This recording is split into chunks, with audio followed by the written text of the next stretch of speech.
I don't know. What's up, grilled cheese? I don't know how. Glad you're here already. On the short stream. Might want to move over to the horizontal stream once I start doing that. Which should be now.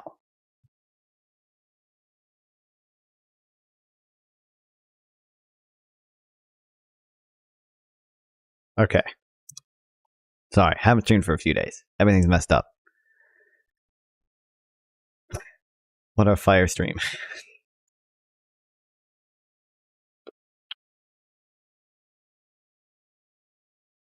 Okay, delete.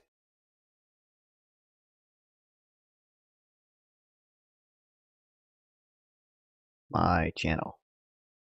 Live. But now, in theory, if I hit go live in here, play Lego Batman, just found you I found out you had an OnlyFans account. Oh yeah. Had one the entire time. Or no, I'm sorry, I had a gay one 5 years ago or whatever. Oh my god. Oh, I'm stupid. Okay, now when I hit go live on YouTube, it'll go live. Name of OnlyFans? What was the guy's name? I'm assuming you're making that joke because it's in reference to the sketch thing, right? The whatever fucking Madden player that got leaked he had a gay OnlyFans a while ago.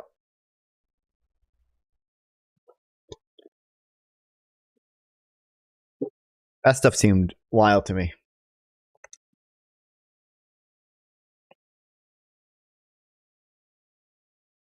A masterpiece. I think this was when, I don't know, dude, when there were people over, some of them hopped into my stream and were homophobic. Can you believe it? Okay.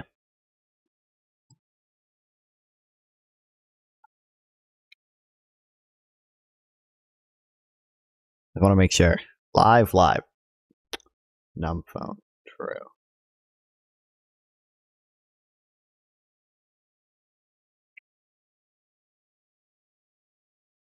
Okay, I think we're good.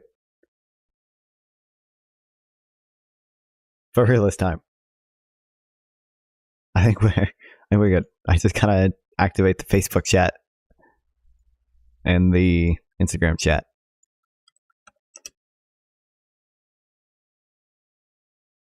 Okay, that works. Instagram. Remember the fitness YouTuber said that drinking seed gives better protein.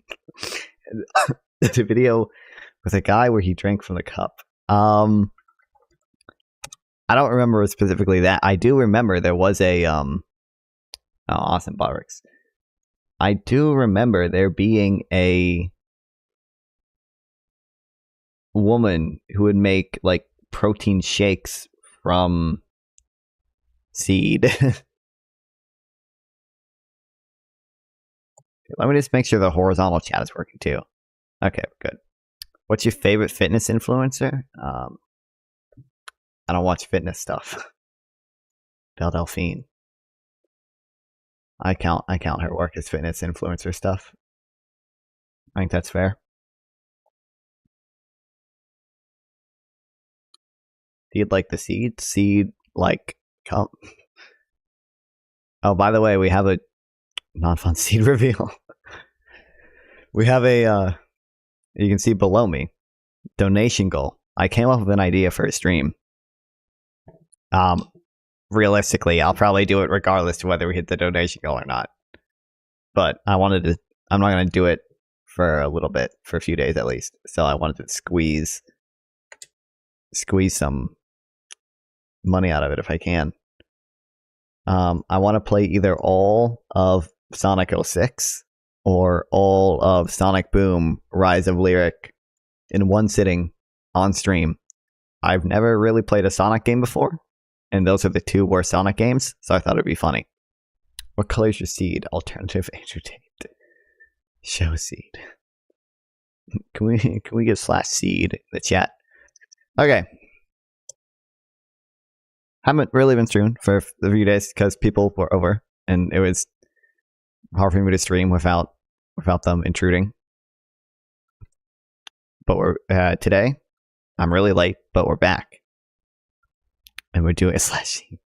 I like the Sonic the Hedgehog cartoons. I don't even think I've watched the cartoons. I think I've only like seen, unironically, like memes of Sonic. Not even like cartoons and shit. Should be fun. By fun, I mean miserable, but that'll make it fun for you guys. I think the people over made me sick, but you know what? Whatever. All right. Oh, this is well, it's not that long. Okay. What's the meaning of NGDP? Nominal GDP. Actually, you know what? Since I might just start off with, there's like some. Hold on.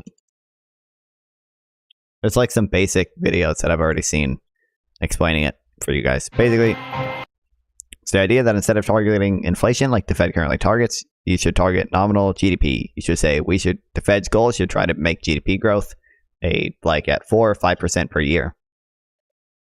I think they would, in theory at least, still look at inflation, but they wouldn't have like an actual inflation target. It's just during periods when inflation is high, they would, when nominal GDP growth is above target, like let's say nominal GDP growth is at 5 or 6%, then there's greater sensitivity for inflation to say, okay, maybe we can raise rates to slow this inflation and hopefully not harm nominal GDP too much. So they would still at least look at inflation. It'd just be like, I think they say it's asymmetric. They only really look at it if nominal GDP growth is above target. Anyway.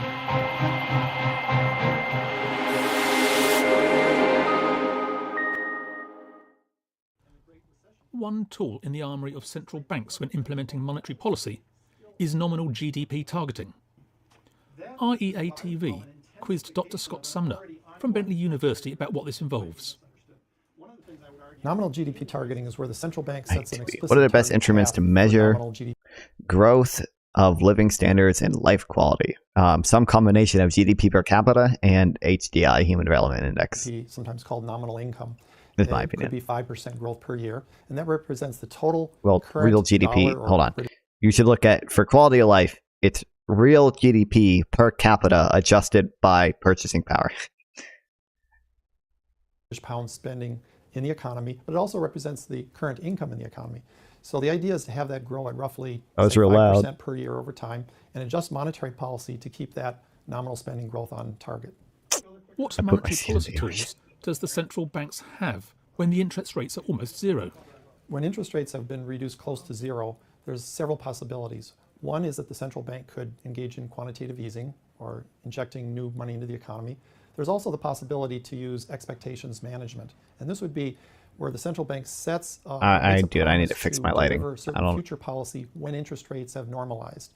So even though at zero they have trouble operating, at some point in the future interest rates will rise above zero. Central bank will again have control over spending. And if they promise at that point to raise spending to a certain level, just that promise will affect current spending because it'll make people more optimistic about future growth in the economy. What are the advantages of nominal GDP targeting? Also, grilled cheese, I beg of you. I'm streaming horizontally too. You can watch the horizontal stream on YouTube. It's also on YouTube. Watch the horizontal stream, and it's way better, dude. Inflation targeting. The advantage of nominal GDP targeting over inflation targeting is that nominal GDP is a better indicator of what you're really trying to stabilize, which is what economists call aggregate demand. And inflation can reflect either supply side factors or demand side why factors. Is this fuck? Those have very different implications for the economy. So if inflation is rising due to supply side factors, weak technology growth or high oil prices, the central bank really shouldn't be tightening monetary policy for that. They should think central bank can manipulate the data in any significant manner for the indicators that you suggested? Nominal GDP target. No, I don't think the central bank. I mean, in theory, they could. I don't think they do, though. It'd be hard to do it in a country as democratic as the U.S. or as democratic and transparent as the U.S. Because there were a ton of different people who try to measure GDP. It's not just the Fed. What up, nerds? Targeting does is it essentially has the central bank focus on the thing that really matters for, say, employment stability or smoothing out the business cycle. And nominal GDP is a variable that is better correlated with stability in the labor market or smoothing out the business cycle and also smoothing out the credit cycles. We've learned that inflation targeting does not prevent these huge boom and busts in the credit markets. I can't say nominal GDP would entirely prevent them either, but I think it would moderate the cycle relative to inflation targeting. If nominal GDP targeting had been used in the run-up to the financial crisis, would the boom have been moderated? If the central bank is targeting inflation, there's a problem when you have either rapid productivity growth or reduction in goods prices due to cheaper imports from Asia, for instance. Either of those factors will sort of artificially hold down inflation. And then the central bank is, by targeting inflation, they're adopting more expansionary monetary policy. That causes real growth to rise and the economy can overheat. Now, if you're targeting nominal GDP, which is basically the growth rate of inflation plus real growth, during that kind of boom period, you'd have a more contractionary policy than under inflation targeting because you'd be taking into account not just inflation, but also the real growth in the economy, which can become excessive during these booms like the recent cycle before the recession, also arguably the late 1990s in the US during the technology boom. Since 2008, the UK has had a slowdown of productivity. What would then be the benefits of nominal GDP targeting? If there's a slowdown in technological progress or productivity growth, or the economy is weakened by bad regulations from the government, one of the things that will happen is if you do nominal GDP targeting, inflation will be somewhat higher than average during those periods. Now that might sound undesirable, but it's actually better than the alternative. Because during a period of slowdown in productivity growth, if you target inflation, what you're essentially going to do is create a situation where you have a lot of unemployment from the adverse supply side factors. And so you're going to take an existing problem and make it worse by reducing employment, reducing the size of the national output. It's better to sort of finesse the problem by targeting nominal income, and you take the hit through slightly lower living standards. So you keep nominal income growing at a stable rate, workers remain employed, their wages go up at a relatively stable rate along with nominal income, but because the cost of living is rising above normal, their real consumption will have to fall. So the way the economy suffers in that situation is not through mass unemployment, but just through slightly lower living standards of people already working. And then other times inflation will be below average with nominal GDP targeting. So it'll balance out in the long run. Now, if there's a relatively permanent change... Says bullshit. What is he saying that is wrong? I mean, he's just like there's room for reasonable disagreement with nominal GDP targeting, but he hasn't said anything outright wrong. He played the last minute. What are you saying, that inflation, that you'll get higher inflation, but it's better than the alternative because you're not dampening productivity? And you take the hit through slightly lower living standards. So you keep nominal income growing at a stable rate, workers remain employed, their wages go up at a relatively stable rate along with nominal income, but because the cost of living is rising above normal, their real consumption will have to fall. So the way the economy suffers in that situation is not through mass unemployment, but just through slightly lower living standards of people already working. Like, you can say, dude, there's freaking another fly in my room. This approach bad? What's so bad? What's so bad about this approach? Oh, I didn't even see you reading Bikini Woman.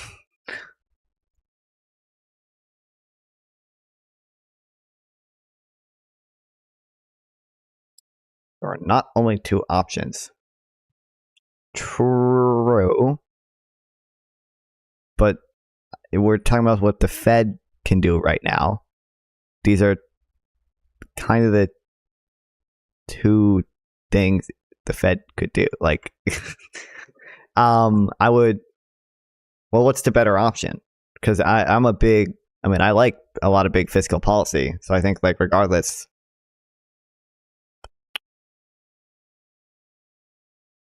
The only approach is this bad one. The approach will intro.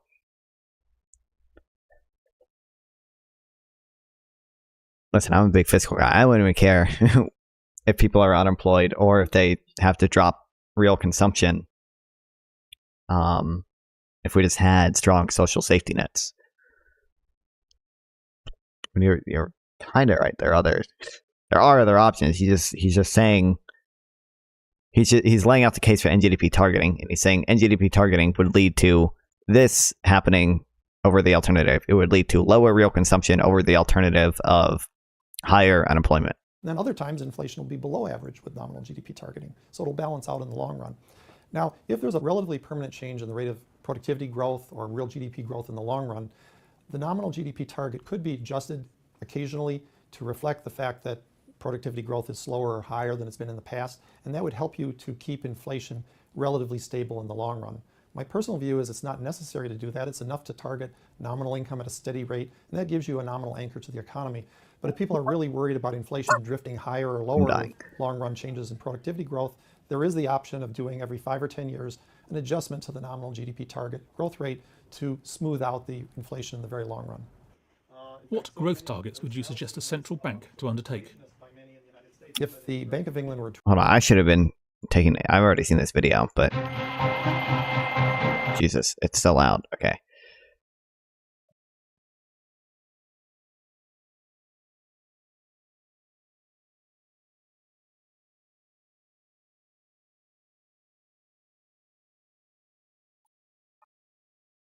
What does nominal GDP targeting entail? Oops. Oh, Notion.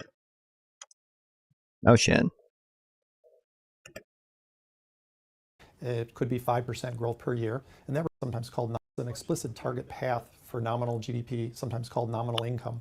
It could be 5% growth per year. Oh, I shouldn't do picture because I have to go back. For nominal GDP, sometimes called explicit target. University about what this involves.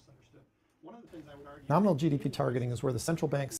From Bentley University about what this involves. Okay, what is NGDP targeting? Question, what inspired your YouTube name? I don't even really know. I played PewDiePie Tuber Simulator, and I somehow came up with the name Nonfon. We'll start by implementing mass living standards increase by guaranteeing meals, revitalize urban areas, services plus medium... Bro, we're talking about monetary policy right now. Services plus medium density housing in a significant percentage of urban areas of low and middle income communities, add housing guarantees, socialized healthcare. I'm gonna agree with you on most of that. I think UBI is good, and negative income tax is good, but like literally, we're talking about monetary policy right now. On Twitch. So like, his point is only that nominal GDP targeting would lead to in periods of high inflation, instead of leading to greater unemployment, would just lead to reduced real consumption. And he's saying that trade-off is better. Monetary policies implicating this. Is it though? Do you know what monetary policy is, brother? Is it really? Yeah, like I think we should probably socialize healthcare, and I think we should probably give people money for meals and housing, but like, we're just trying to talk about monetary policy right now. He's saying this monetary policy framework would lead to X outcome over Y outcome, and I think X outcome is better for these reasons.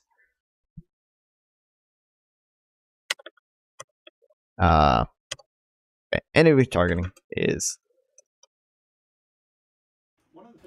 Nominal GDP targeting is where the central bank sets an explicit target path for nominal GDP, sometimes called nominal income. The central bank sets an explicit target growth rate, nominal GDP,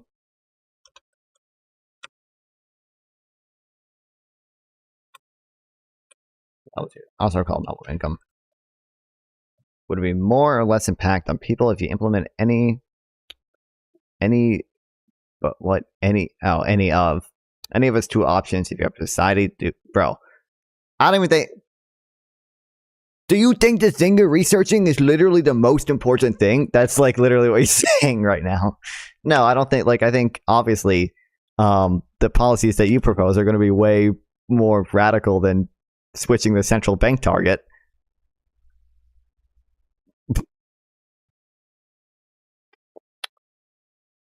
What does Trump stand? Dude, no politician, dude. I would be surprised if any politician has said anything on nominal GDP targeting. I don't think no one cares enough, dude.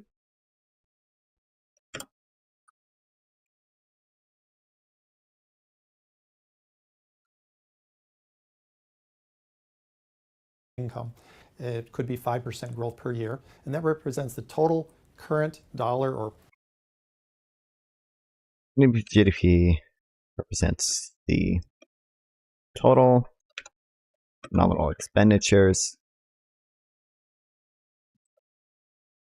and income in the economy. British pound spending in the economy, but it also represents the current income in the economy. So the idea is to have that grow at roughly, say, 5% per year over time and adjust monetary policy to keep that nominal spending growth on target. What monetary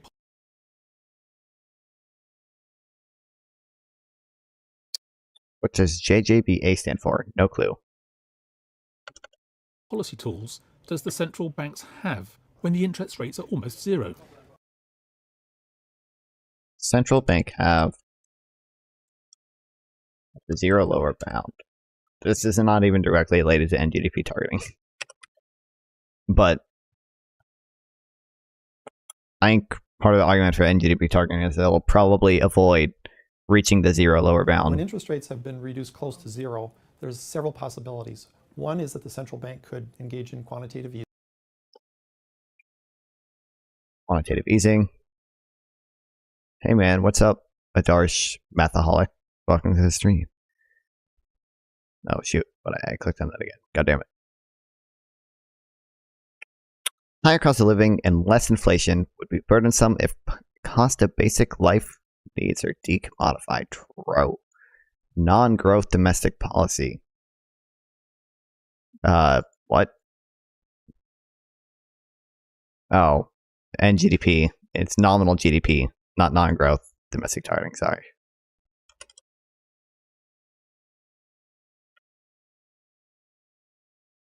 Is that not about quantitative easing?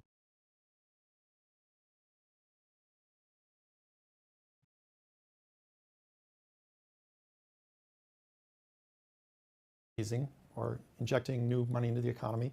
There's also the possibility to use expectations management. And this would be where the central bank sets or makes a promise. Expectations management. To deliver certain future policy when interest rates have normalized. So Wow, even though true. at zero they have trouble operating, at some point in the future interest rates will rise above zero. Central bank will again have control over spending. And if they promise at that point to raise spending to a certain level, just that. Bro. Okay, I don't care about this question. What are the advantages of nominal? Oh, it equals JoJo's Bizarre Adventure. Wild. I could have guessed that. You were talking about JoJo earlier. What are the advantages of NGDP? I think technically it actually is lowercase g, but doesn't matter. NGDP target. Nominal GDP targeting over inflation targeting. The advantage of nominal GDP targeting over inflation Blah.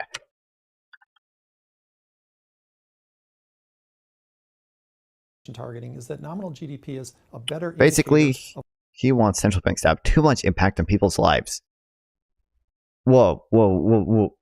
He want to be. All he's doing is changing the central bank's target. It's not giving the central bank any more control over people's lives. That's not true at all. If he implements any part of its present system, true. of what you're really trying to stabilize, which is what economists call aggregate demand. GDP is a better indicator of aggregate demand, which the Fed, or which the central bank, because we're not just talking about America, it's which the central bank tries to stabilize.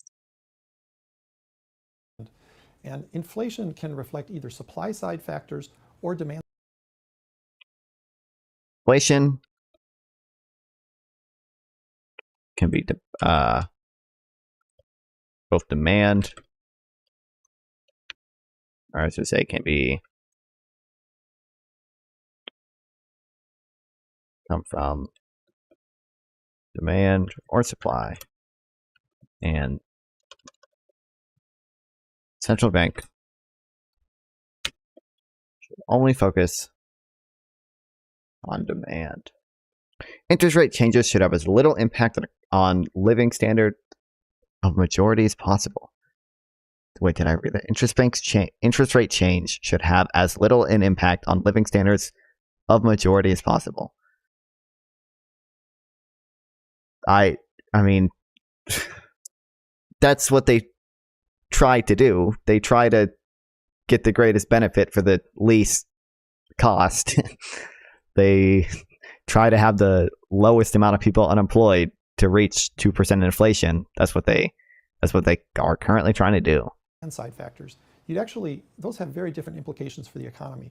So if inflation is rising due to supply side factors, weak technology.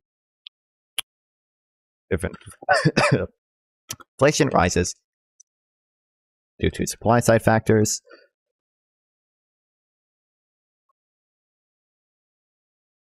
Growth or high oil prices, the central bank really shouldn't be tightening monetary policy for that. They should tighten policy if inflation were rising for demand side reasons. Central bank should not tighten policy, monetary policy. And what's nominal GDP targeting does is it essentially has the central bank focus on the thing that really matters for, say, employment stability or smoothing out the business cycle. And nominal GDP is a variable that is better correlated with stability in the labor market or smoothing out the business cycle and also smoothing out the credit cycles. GDP better correlated business cycle. And I'll let it. Inflation is lagging at best and non-cyclical at worst. Unemployment per se is bad. They're getting training in the meantime. Get to have benefits and unemployment checks subsidized by the state. Well, I mean, I would agree with you. It's not, obviously unemployment is not intrinsically bad, but involuntary unemployment en masse is usually going to be bad. Usually try to keep that low. Huge boom and busts in the credit markets. I can't say nominal GDP would entirely prevent them either, but I think it would moderate the cycle relative to inflation targeting. If nominal GDP targeting had been used in the run-up to the GDP targeting would smooth out business and credit cycle better than inflation targeting.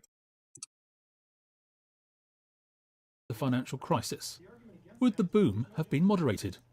If the central bank is targeting If the central bank was targeting NGDP prior to the 2008 crisis, would the boom have been moderated? targeting inflation, there's a problem when you have either rapid productivity growth or reduction in goods prices due to cheaper imports from Asia, for instance. Either of those factors will sort of artificially hold down inflation, and then the central bank is, by targeting inflation, they're adopting more expansionary monetary policy. If supply side factors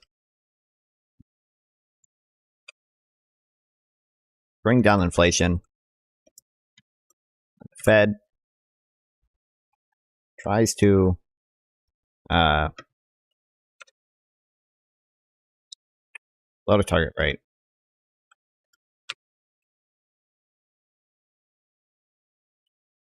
Central bank, do you share the notes you take in a public space? Some of them are public. The Israel-Palestine things are public. I could make these public. I guess I can make them public after I finish them. But they are. I share my notes when I share them in my Discord. There's a notes channel.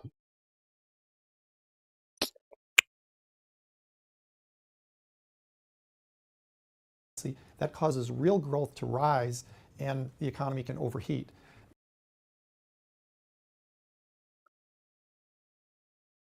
I engage in expansionary policy. Causing the economy to overheat. Now, if you're targeting nominal GDP, which is basically the growth rate of inflation plus real growth, during that kind of boom period, you'd have a more contractionary policy GDP is than under rate of inflation. The economy can overheat. Now, if you're targeting nominal GDP, which is basically the growth rate of inflation plus real growth, I think people say like NGDP is technically real GDP times inflation, which is kind of half true. it's a useful way of thinking about it, but it's not always entirely true. But whatever. during that kind of NGDP is inflation plus real growth.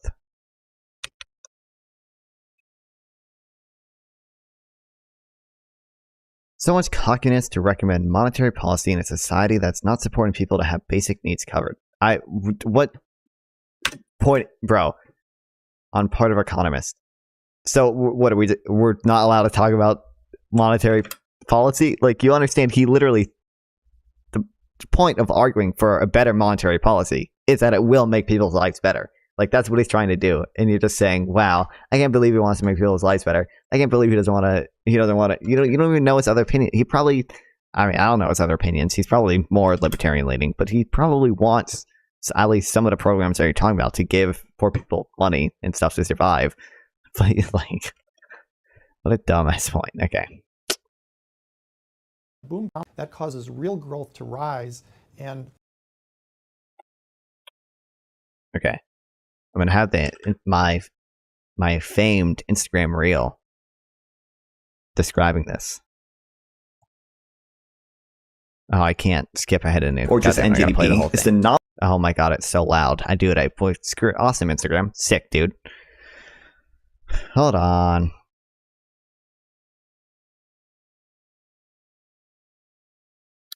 Oh, but if I do that, you won't be able to. Okay, fuck it. We'll play the reel, dude.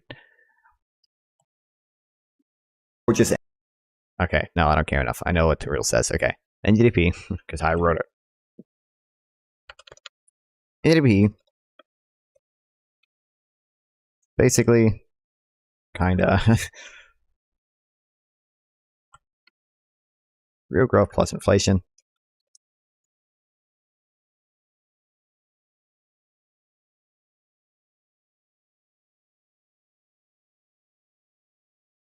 Take into account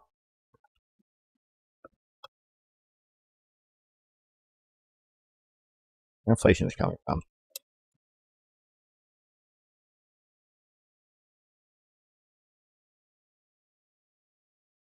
Decreasing. How would you feel if the measures you propose as economists would fail to impact positively because of the policies that cannot change due to political consensus? What do you mean? Like, his argument is that this would help people's lives. I think this probably. Obviously I haven't done the reading yet, but from what I have read, I think it probably help people's life regardless of whether or not we do expansionary fiscal stuff too.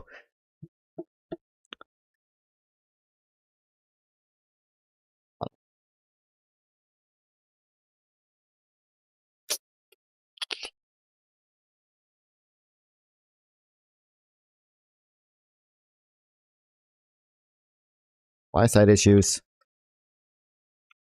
They're not issues. Supply side growth, really. NGDP targeting would have more contractionary policy.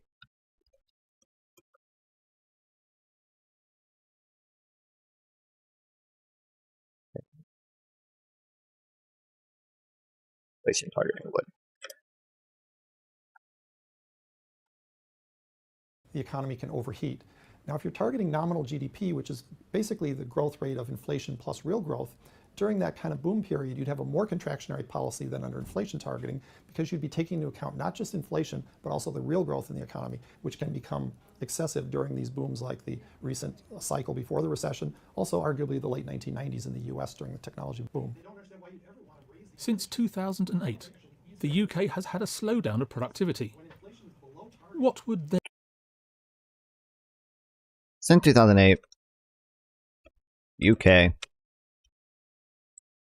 has had a slowdown in productivity. then be the benefits of...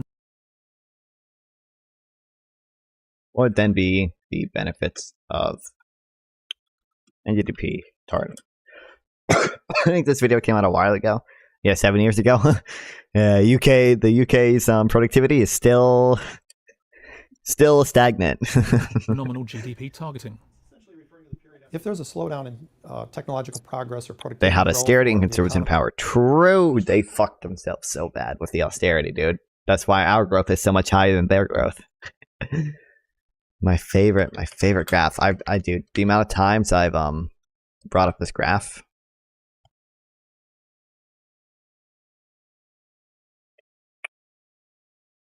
God damn it, dude! I have it saved. I should just make a Notion thing that's like graphs I really like to bring up a lot.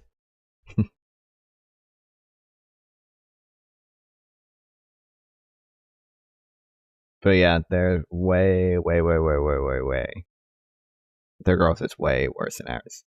We're actually like back on our pre-2008 trend right now, post a COVID stimulus, and they've just stagnated.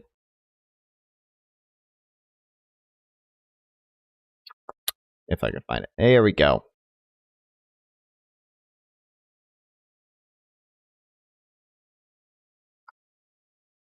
Look at that. Oh, they're so fucked, dude. Look at us, right back on trend post-COVID. Damn.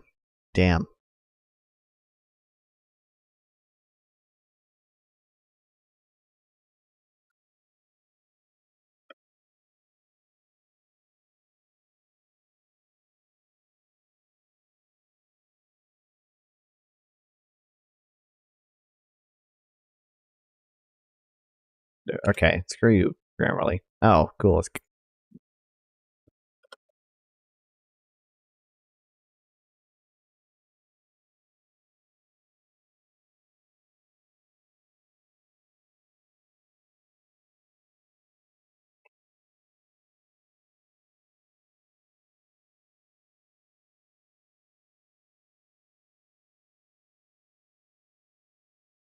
economy is weakened by bad regulations from the government. One of the things that will happen is if you do nominal GDP down to productivity. What would then be the benefits of nominal GDP targeting? if there's a slowdown in technological If there's a slowdown in, what does he say, technological progress? productivity growth, I'm not saying productivity. Productivity, growth. or the economy is weakened by bad regulations from the government, one of the things that will happen is if you do nominal GDP targeting, inflation will be somewhat higher than average during those periods. It'll be targeting. We'll keep inflation somewhat higher during those periods. Now that might sound undesirable, but it's actually better than the alternative, because during a period of slowdown in Sorry, but it's better than the alternative.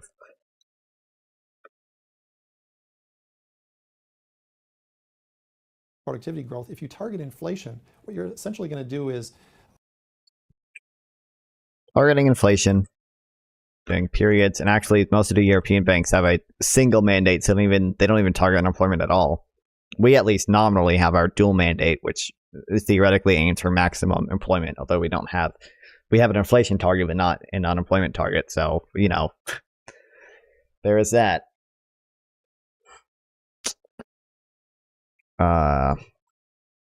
create a situation where you have a lot of unemployment. Periods of slow productivity.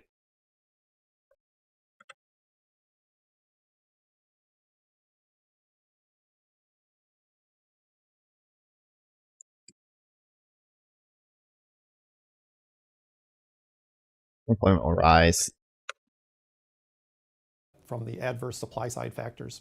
And so you're going to take an existing problem and make it worse by reducing employment, reducing the size of the national output. Which makes productivity worse.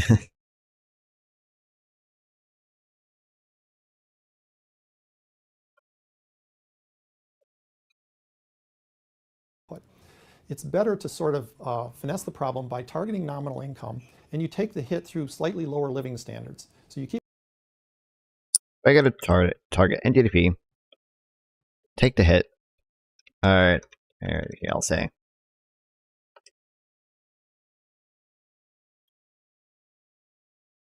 Suffer the cost of lowering living standards through a reduction in real consumption during inflationary periods than suffer the cost greater unemployment and actually slow growth. What do you think about the government offering financial incentives to encourage people who want to adopt teens from developing and poor countries instead of conceiving/developing babies? I mean, I'm not necessarily opposed to it. I don't think do those policies work? Because I know there's a lot of evidence to show that like policies that try to incentivize people to have babies don't almost never work. Like I think South Korea is literally offering couples like $60,000 to have kids, and people still aren't having kids. So I'd be very curious if those policies work. If they actually work, then I probably wouldn't be opposed to them. But I'm kind of guessing that they don't work. Keep nominal income growing at a stable rate. Workers remain employed. Their wages go up at a relatively stable rate along with nominal income. But because the cost of living is rising above normal standards. So you keep nominal income growing at a stable rate. Keeping NGDP growing at a stable rate. And you take the hit through slightly lower living standards. So you keep nominal income growing at a stable rate. Workers remain employed. Their wages go up at a relatively stable rate along with nominal income. But because the cost of living is rising above normal, their real consumption will have to fall. So the way the economy suffers in that situation is not through mass unemployment, but just through slightly lower living standards of people already working. And then other times inflation will be below average with nominal GDP targeting. So it'll balance out in the long run. Now, if there's a relatively Question will be, hello, silent supremacist. True. Permanent change in the rate of productivity growth or real GDP growth in the long run, the nominal GDP target could be adjusted occasionally to reflect the fact that productivity growth is slower or higher than it's been in the past, and that would help you to keep inflation relatively stable in the long run. My personal view is it's not necessary to do that. It's enough to target nominal income at a steady rate, and that gives you a nominal anchor.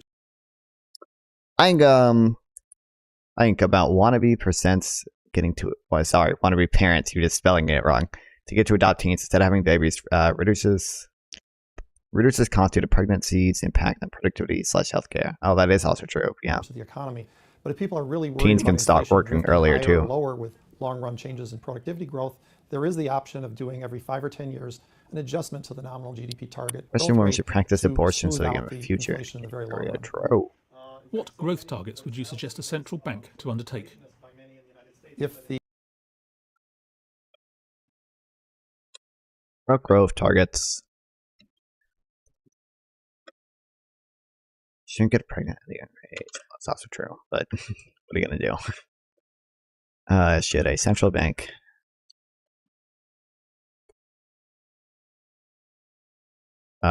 target use the Bank of England were to adopt a nominal GDP growth target, I would recommend a figure around 4 to 5% Okay, I don't even know if I need this. as a trend growth rate.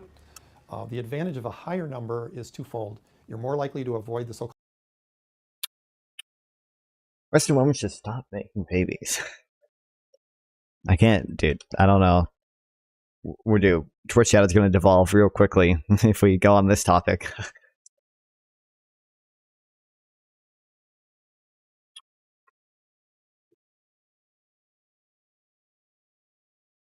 A target growth rate of about 4 to 5% would be best. Advantage of a higher target is 1, avoids called liquidity trap where interest rates are zero and it's difficult to do monetary policy. liquidity traps at a zero lower bound. 2, Also, it keeps the labor market sort of lubricated because you don't have to do wage cuts in declining industries. You sort of lower real wages through a little bit of inflation. keeps the labor market, I mean, he said lubricated. Wages decline through inflation instead of wage cuts. By the way, chat matters because wages have substantial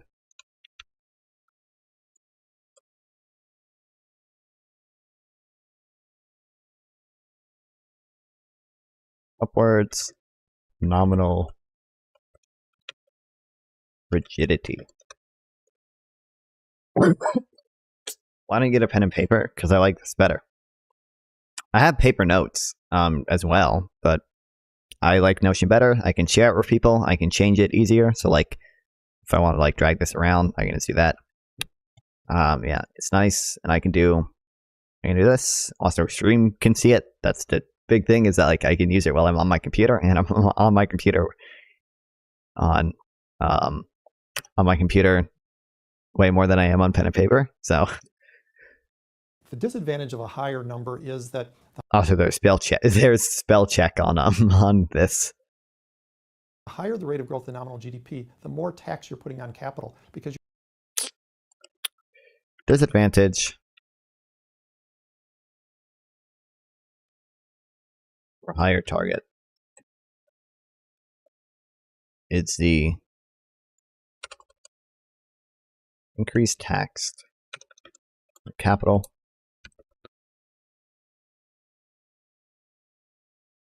you're taxing to some extent inflated gains, and that distorts the tax system and punishes savers and investors to some extent. So you don't want a too high rate of growth inflation. The disadvantage of a higher number is that the higher the rate of growth in nominal GDP, the more tax you're putting on capital because you're taxing to some extent inflated gains. And I don't know if I fully understand what he's saying here. Since you're taxing inflated gains, which penalizes savers.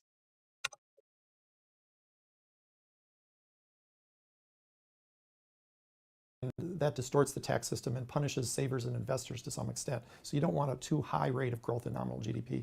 And I would say a 4 to 5% compromise would be reasonable for Britain, maybe a little lower for Japan, maybe 5% for the United States. It depends on various factors.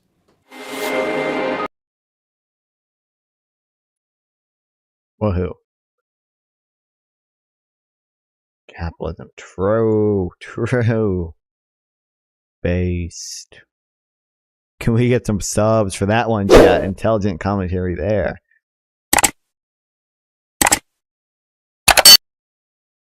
This guy gets it. You know what I did today, chat? I expanded my liberalism wall.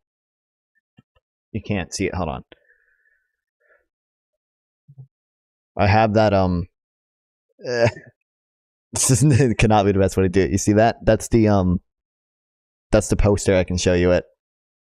that says steer clear of the populist tides, and on one side it's reaction, and on one side it's revolution. And then the other one. Are you Russian? No. Also, how did I mess up the chat? There we go. And on the other one, this is that one. What's your ethnicity? I'm like mostly Western European. I think I'm mostly French, German, and Irish. What was I going to say? Oh, and then the other one is something I just got today, actually. It's this newspaper from the Prague Spring. When the Soviet Union, you look Eastern European based, from when a bunch of Warsaw Pact countries invaded to stop the reforms, the democratic reforms that were going on in Czechoslovakia.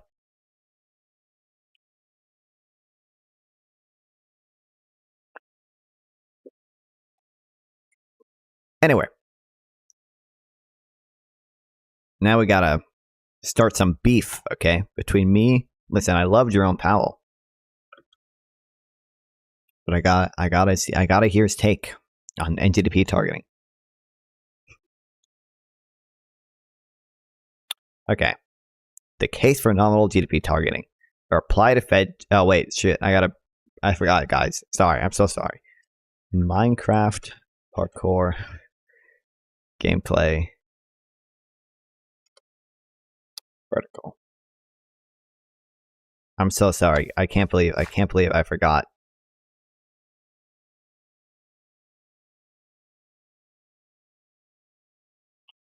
There you guys go. Can't believe I forgot. Okay, don't worry. You guys got it now. Okay. At 40, Cato introduced 40th Anniversary Monetary Conference held virtually on September 8th. Fed Chair Jerome Powell stated, what's this link to? Don't care. We've got a dual mandate, maximum employment and price stability, and it comes down to, is nominal GDP targeting the best way to promote that? We don't think it is. I don't think it is. And it's part of that is that it would be very difficult, I think, to explain to the public the relationship between a nominal income target to those goals. It's just a level of complexity that even some economists and policymakers struggle with, let alone the general public. So it seems like it would be a reach to have that be our fundamental framework. In other words, Powell is concerned that the estimates of the trend growth of output are highly uncertain and that a decline in trend growth would require higher inflation. Thus, under NGDP target, he thinks that there would be a communication issue as well as big chances to policy errors because we just don't know enough about any of the starred values, e.g. equilibrium values of real output, employment, and interest rates.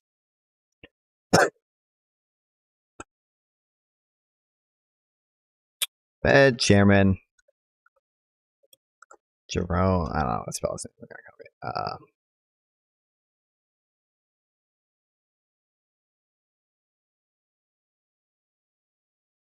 Jerome Powell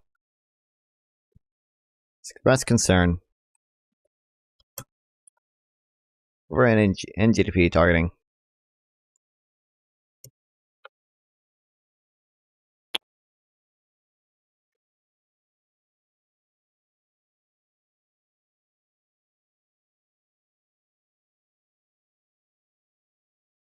In part because he fears it would be hard to communicate to the public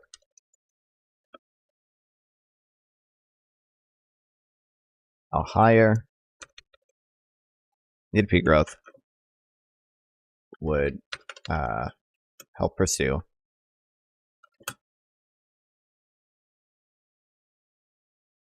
maximum employment and stable prices. Dual mandate. Wires. I don't even know. I'm pretty sure like one of the I hope they get into this. I think it'd be easier to tell the public, hey, we're gonna aim for higher nominal GDP, and then we can kind of whisper on the side, and a side effect of that might be a little bit of inflation. Than it is to say right now, since we target 2% inflation, if inflation falls below target, the Fed is supposed to try to bring inflation up, which they have done in the past. Like they don't want they don't want inflation below 2%. I gotta be easier to tell the public, hey, we're gonna aim for higher, you can call it income, higher nominal income, because that's what it is. It's income too. Then it is to say, hey, we're actually gonna reduce all your incomes through increasing inflation. People aren't educated enough to even know that it would or that those are the same thing. But okay, anyway. In other words, Powell is concerned that estimates of the trend growth or output are highly also that. Okay. This article counters Fed's Powell's contention that NGDP targeting, although interesting, is not suitable for Fed's fundamental framework for the conduct of monetary policy. He prefers to stay within the current floor system with its administratively set interest rates on reserves and reserve repos, a large balance sheet, flexible average inflation targeting. Yet that system itself is complex and hasn't worked to prevent inflation from rising to a 40-year high. A close examination of NGDP targeting shows that it is not as complex as Powell contends, that the information requirements implemented are less erroneous than other current operating procedures, and that it's superior to either a price level rule or inflation targeting. I don't do the information thing too. Inflation is way harder to fucking measure than nominal GDP. Inflation, the way we like adjusting all the weights and stuff for CPI and even PCE, that's hard to do. The substitution bias, inflation is super fucking hard to measure. And then even once you get it, it might not even be cyclical. You go through all the effort to measure inflation just to not even know where it's coming from. Don't even know if it's cyclical or not. Don't even know. While Powell thinks NGDP targeting is interesting and works very well in models, he's reluctant to adopt that monetary framework, primarily because it seems difficult to implement from a practical standpoint. He also doesn't think it's practical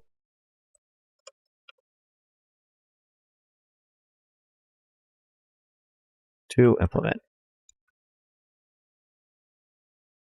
in the relevant data.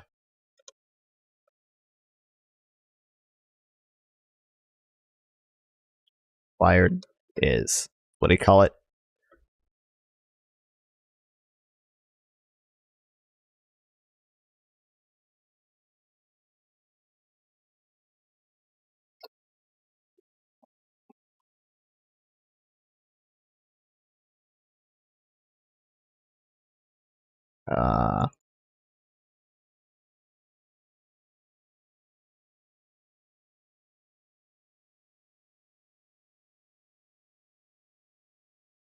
How do you call it, stuff? Communication issue. Oh, highly uncertain.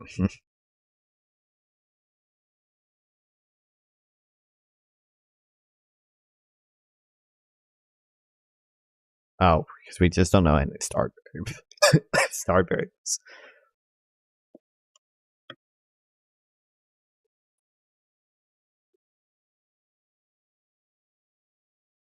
Not available.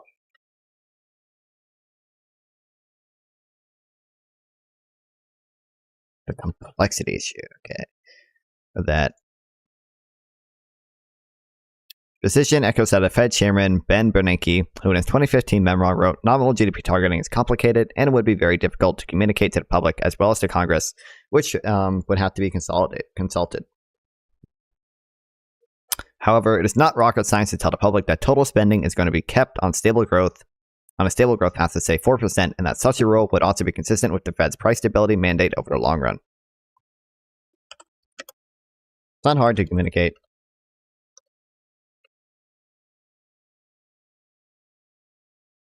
To the public, the Fed wants to maintain stable 4%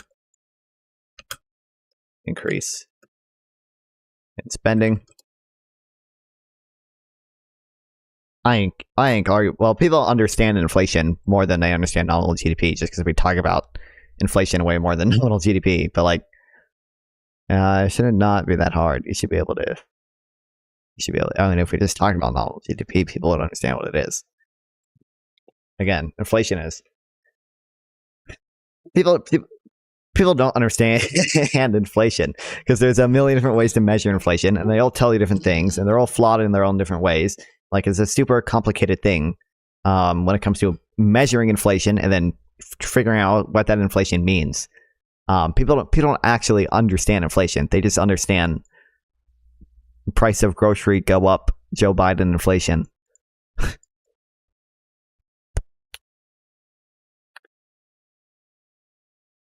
Public should welcome the goal of stabilizing the growth of nominal GDP as a long-run policy objective. If the trend growth rate of real output is 2%, then long-run inflation will end up being about 2%. The benefits of NGDP target, the benefit of an NGDP target regime, preferably a level target, makes up for misses, is that it increases public confidence that the Fed will not move in the wrong direction when supply shocks occur under either price level target or inflation target.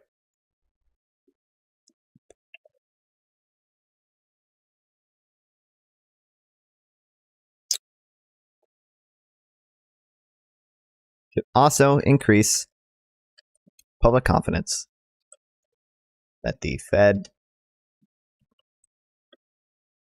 will mess up. Supply side shocks occur. Yeah. Supply shocks influence inflation.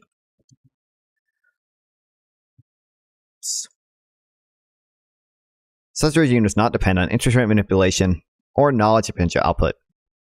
It only depends on the willingness of the Fed to allow the money supply to respond to changes in the demand for money balances in order to keep NGDP on track. When output growth falls below its potential, inflation would increase until output returns to long-run potential growth.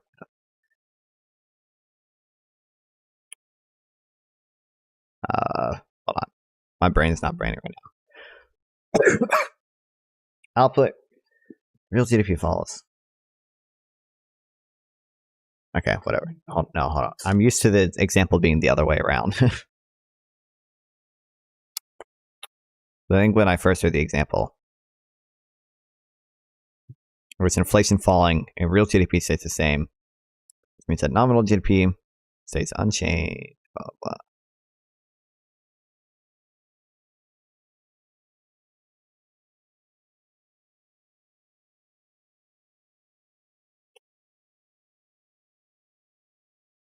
I don't know why I didn't put any comments in here.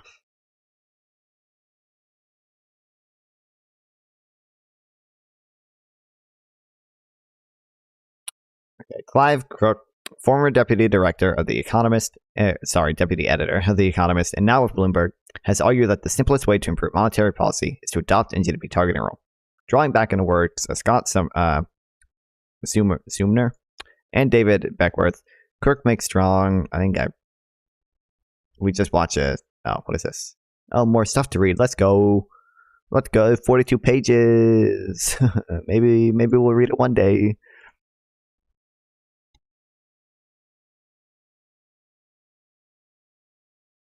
I probably already have this in my notes. Is this another thing? It would not surprise me if I already had these in my notes. But we'll put them here. Also, they're in the wrong place. It should be in my notes folder, but you know what? I'll fix it later.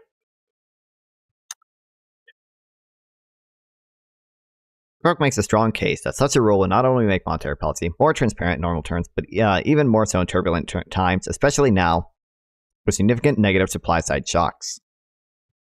The Fed's ability to create money out of thin air means it can directly influence the money value of total output.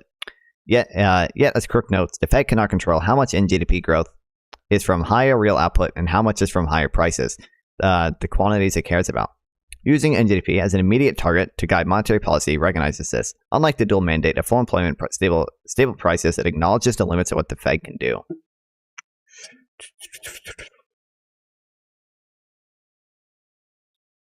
NGDP acknowledges the limits of what the Fed can do I spell like I don't know. Spell acknowledges, bro.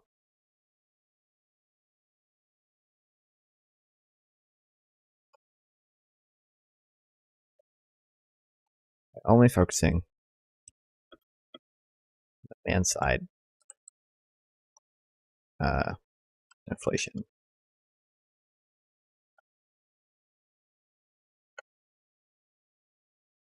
Fed cannot determine real variables like output and employment in the long run, but it can set a target path for GDP with a 4% nominal GDP growth path. A negative supply shock that reduces output growth by 2% would lead to an inflation rate of 6% until actual output growth normalized to its 2% target rate. Hold on.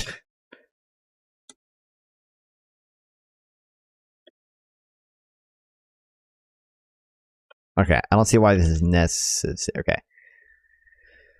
With a 4% nominal GDP growth path, a negative supply shock that reduces output growth by 2%, so basically real GDP is going down by 2%, would lead to inflation of 6% until actual growth normalized to its 2% inflation rate. Hold on.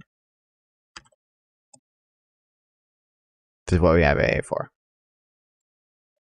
Make this make sense to my dumb, small pea brain.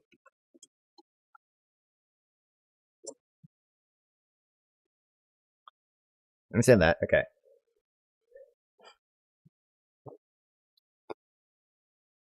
Negative supply shock, I know that. Okay. In this scenario, the negative supply shock reduces real output growth by 2%. So instead of the economy growing 2% in real terms, it's not growing at all.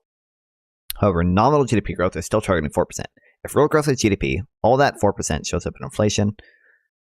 It's even worse than that. Remember, we started 2% inflation already built in. So now we have 0% real growth, 2% built in inflation, 4% additional inflation to meet real GDP target.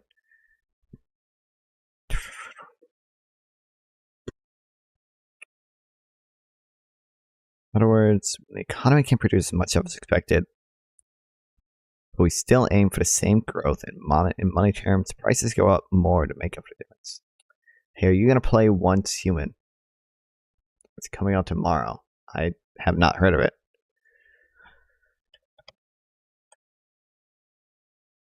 Probably not. What is this? RPG under the banner.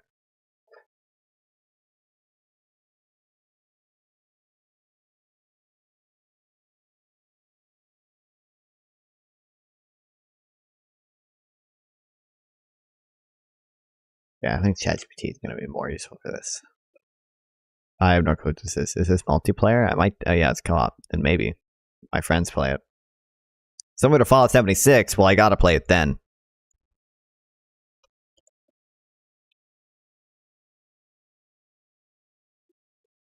George Crossing circle stuff. Okay. You know, I gotta play Sons of the Forest again because I played it when it first came out, but they have updated it a lot since then. Okay, negative supply shock reduces output.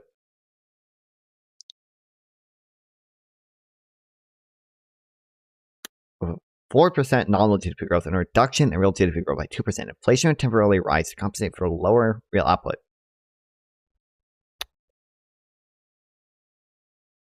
However, until actual output growth normalizes back to its trend rate of 2%, inflation would temporarily increase to 6%. This happens because nominal GDP growth is not immediately affected by this shock to real GDP growth. It takes time for it to do. Okay. FYI is using the full shit version of GPT 4.0. What is this? Oh, but don't you have to pay for that?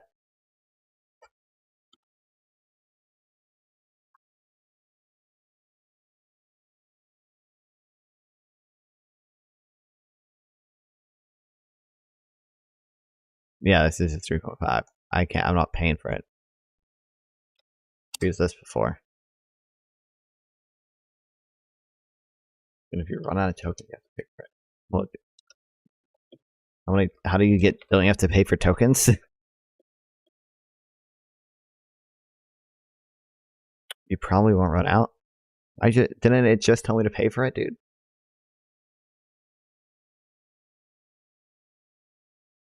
Or can I do it in a playground with free tokens? Do I get free tokens in a playground still?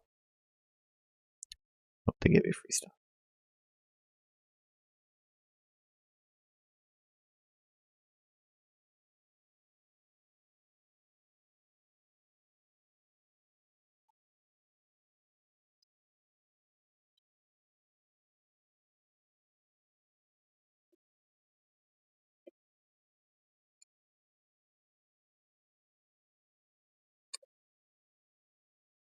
Nice. Dox yourself? How did I dox myself? I doxed my email. I don't care about people knowing my email. You've reached your... yeah, see, I don't have tokens, dude. 4% nominal GDP growth applied by total spending in the economy measured in real prices is set to grow by 4% annually. Negative supply shock occurs, such as a sudden increase in oil prices or disruption in supply chains. It reduces the economy's ability to produce goods. This reduction by 2% means GDP growth falls below its trend rate. RIP. Did I really only leak my email? Okay, whatever.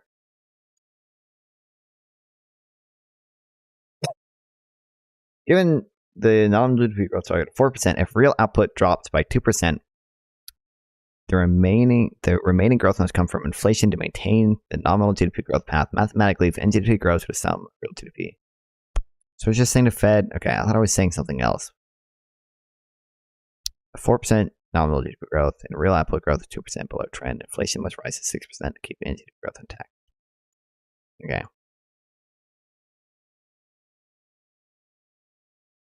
Because this is just talking about the same thing this guy was talking about down here.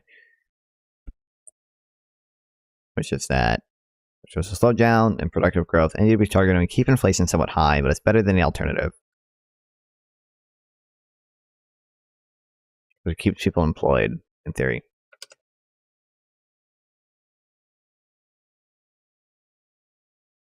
Anyway. Consequently, Cook recognizes that under a credible NGDP targeting regime, a firm commitment to maintaining steady growth in NGDP will put the guardrails up to defense in longer run inflation, and Fed would have to take account every deviation in output and inflation, something that, try as it might, it can't actually do. The current inflation fighting episode is a great example of this problem, as in they can't take into account for the spike. They can't account for the spike and haven't been able to control it. Like Crook, Carola Binder, an economist at Harvard College, also points to the relative simplicity of adopting a level growth target for NGDP. Writing for the Cato Journal, Binder 2020 argues, this is probably already in my notes, dude, but I think it is. Yeah, it's in the next thing.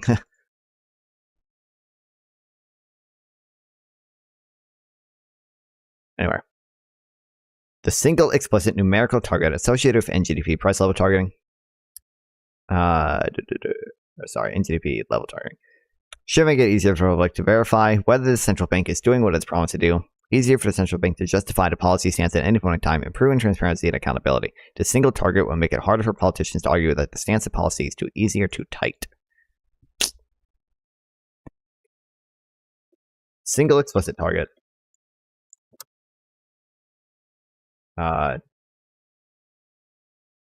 Numerical target should make it easier for the Fed or for the public to see if the Fed is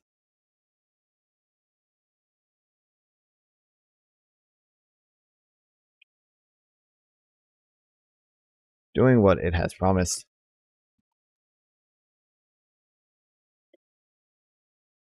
And for the Fed to justify its decisions.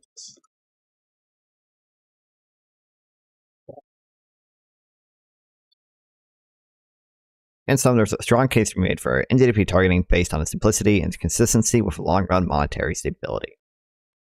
The information issue.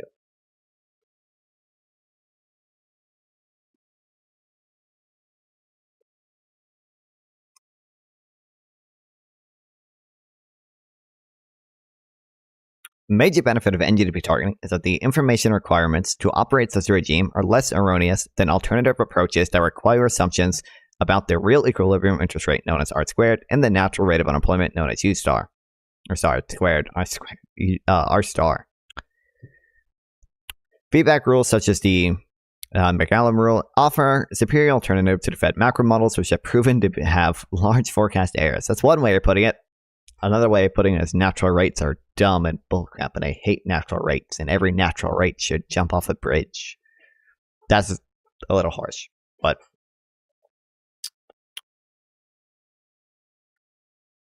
GDP targeting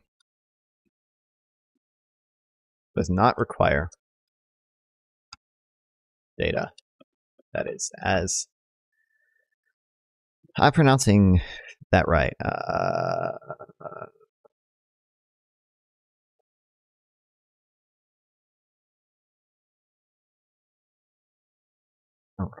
Oh my god.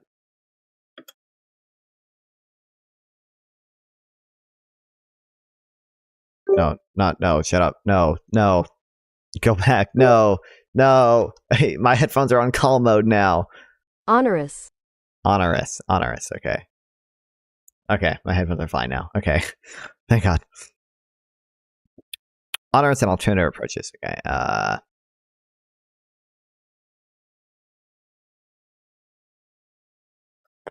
I'll use troublesome.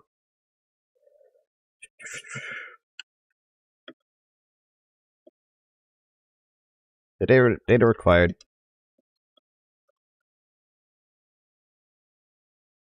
Current Fed framework.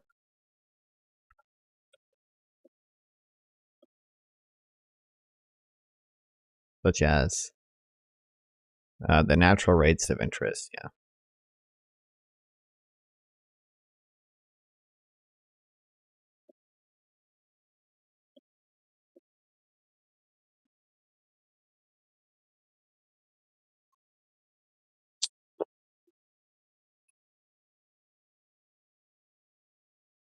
Shouldn't even be Keynes. I need to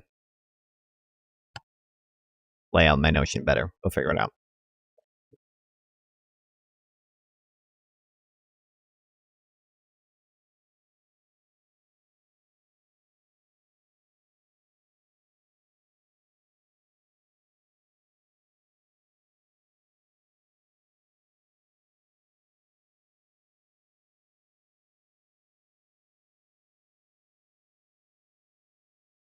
There's my graph.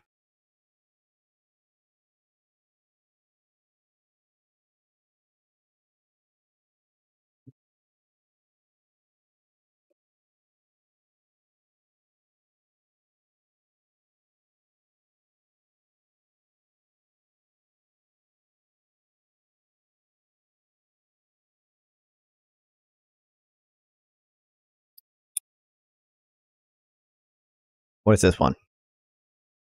Monetary policy rule, blah, blah. Use the formula set an operation target for monetary base. Based on a recent average velocity of money to current NGDP and the desired nominal GDP.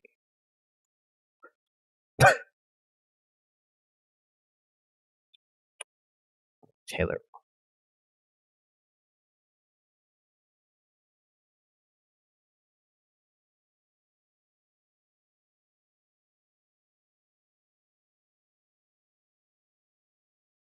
Okay, don't care. We'll do the Taylor rule later.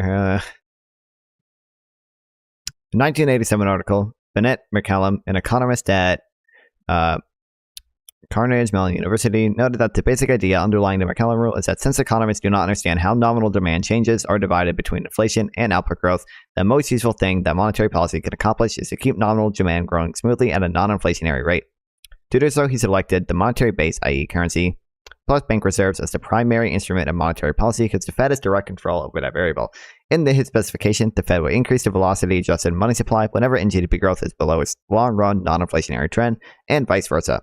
The monetary authority would would have to estimate the correct value of response adjustment parameter to keep NGDP on a smooth growth path. However, the information requirement of his feedback rule is less demanding than the case of Taylor rule types relying on estimates of potential output R star. See that one, blah, blah, points out. McCallum rule, as opposed to the Taylor rule, is agnostic about the role of interest rate and changes in monetary transmission. Wait, was this the same? Oh, sorry. the feedback rule offers superior alternatives. Okay.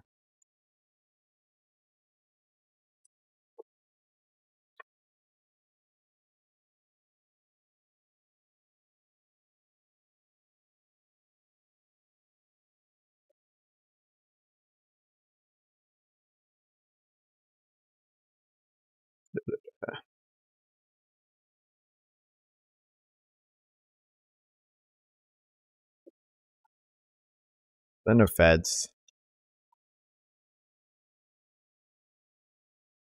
Different macro models.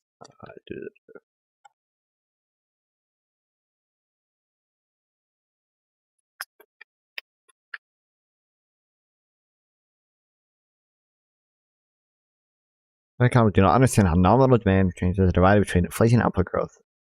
The most useful thing in monetary policy is calculation is to keep nominal demand growth smoothly at a non-inflationary rate.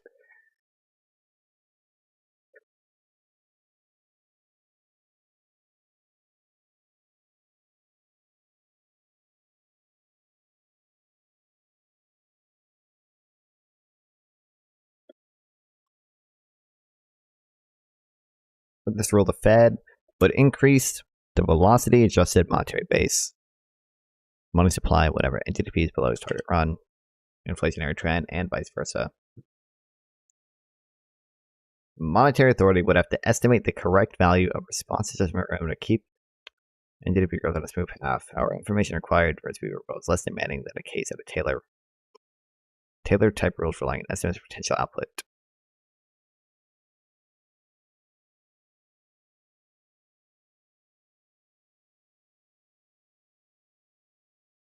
Finally, Beckworth and Henderson 2016 find that nominal GDP targeting reduces the volatility.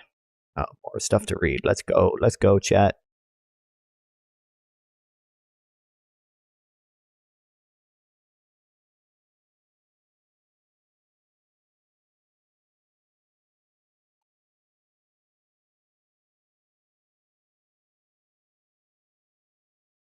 "29 pages. I'm probably not gonna understand half of this shit. So yeah, like what the fuck?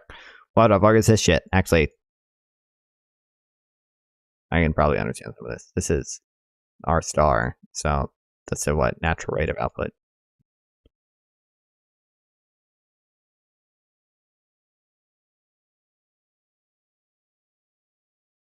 Oh, it tells you down here inflation. This is the output gap. Okay, anyway.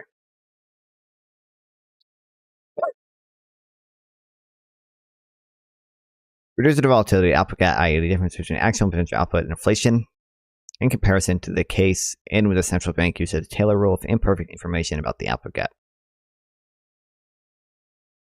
Okay, well, this is just quoting. It's not really explaining why. It's just saying, well, they found this.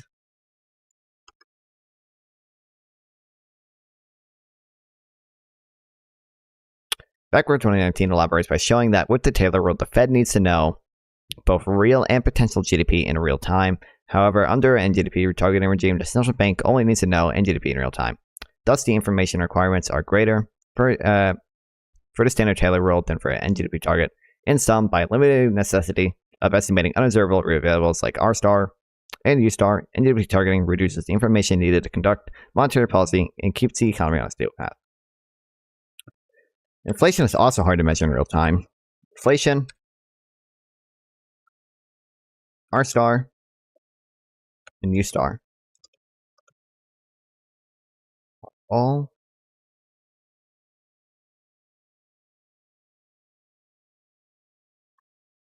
I also mentioned output gap.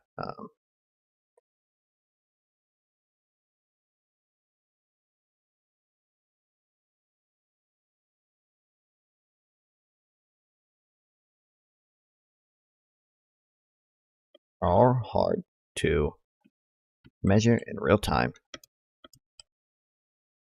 And GDP targeting does not require them to be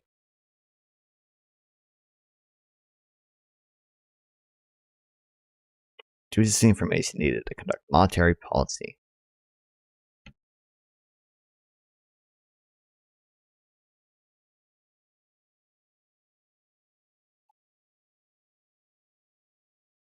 comparative advantage issues.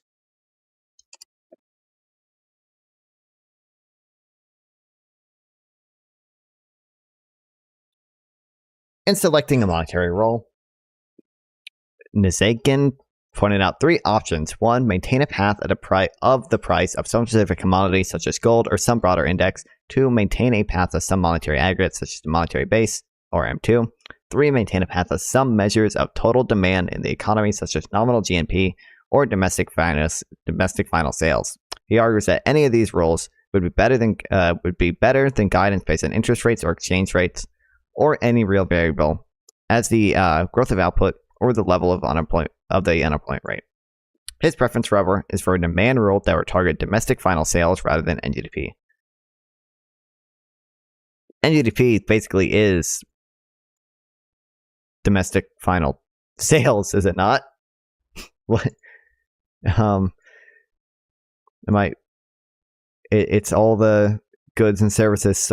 It's all the final goods and services sold in a given year, right? Isn't that literally the definition of NGDP, of GDP? It's a value of all the final goods and services sold in a given year in an economy, right? Total monetary market value of all the finished goods and services within a country's border in a specific time period. Yeah. What? Hmm?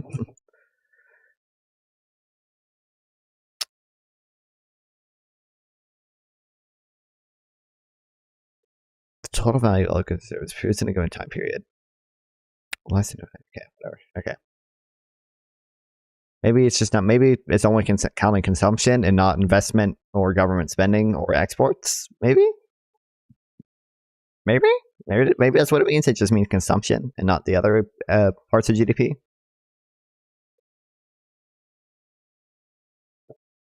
Okay. A demand rule is superior to a price rule because it does not lead to adverse monetary policy in response to unexpected, either favorable or unfavorable changes in supply conditions. Similarly, a demand rule is superior to a money rule because it accommodates unexpected changes in the demand for money. Likewise, Peter Ireland, a member of the Shadow Open Market Committee and professor of economics at Boston College.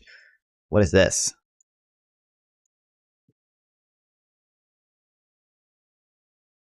Independent group of economists, first organized by Carl Brenner, provided moderate alternatives to the views of monetary policy and inflation effects than the prevailing Federal Reserve. Led me on to Shadow Open Market Committee, bro. Actually, I probably agree with the Feds. The Fed's decisions way more than the monetarist alternative. Blame the great inflation squarely in the Federal Reserve policy that defeats excessive money growth.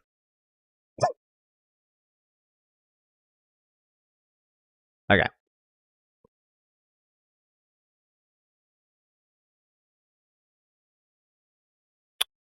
That's an NGDP level targeting rule would improve upon flexible average inflation as practiced since 2019. Persistent inflation below the Fed's desired rate of 2% led the Federal Open Market Committee to adopt FATE in order to boost inflation expectations and circumvent the zero lower bound, namely the problem of using conventional monetary policy tools to counter recessions when nominal interest rates reach zero. The idea was to make up for shortfalls in hitting the Fed's policy rate by allowing inflation to move above the 2% target until average inflation was consistent with the Fed's longer run target of 2%. However, the Fed was silent on how high and how long it would allow rates to rise before reversing course. Moreover, I guess I'm just going to say FATE was not symmetric. The Fed did not say anything about how it would proceed if it overshot its 2% target. With today's high inflation, which the Fed no longer sees as transitory, the ambiguity of FATE is obvious. Ireland therefore argues that NGDP level targeting would be a much better guide for sound monetary policy. Nominal GDP targeting will restore balance and symmetry to the FOMC's strategic framework. Focusing on the nominal GDP target will help the FOMC members remind the public and themselves that monetary policy creates the most favorable environment for economic growth and stability when it aims for a nominal variable first. Although nominal targeting is not a forecast-free endeavor. Okay, I don't know what I should add.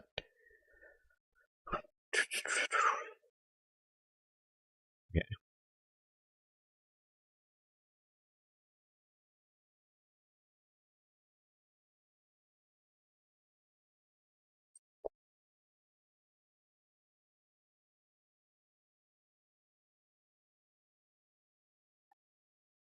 Demand base rule.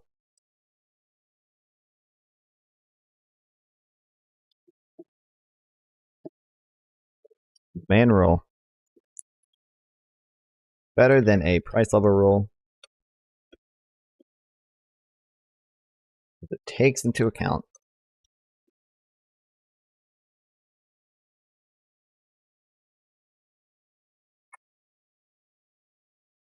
supply shocks.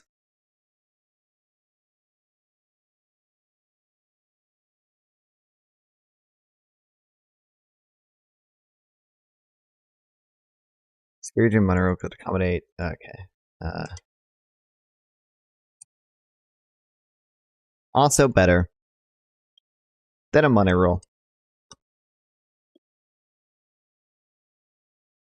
Because it takes into account, or because it can adjust to changes in the demand for money.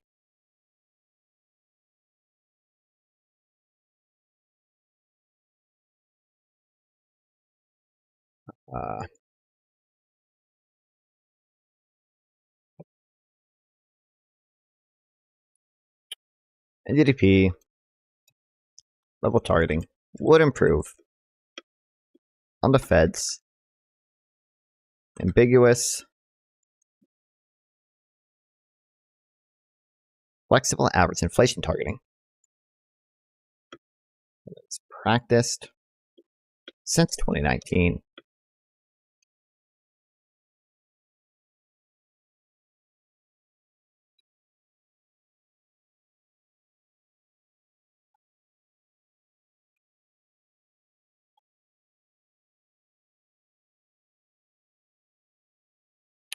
Persistent inflation below the 2%.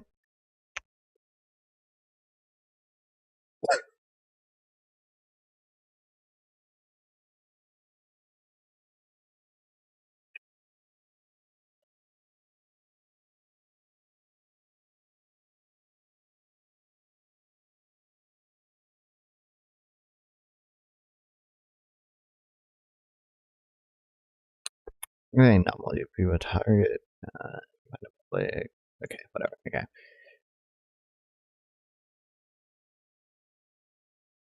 It was implemented in 2019.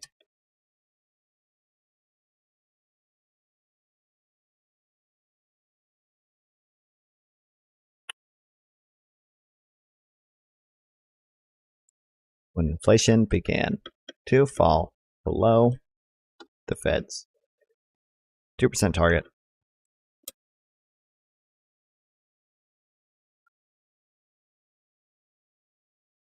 Boost inflation expectations.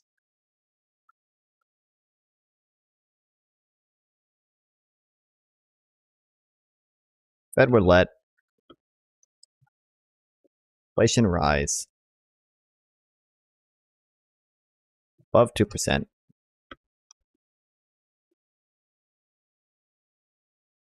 temporarily to reduce, to reach its long-term average of 2%.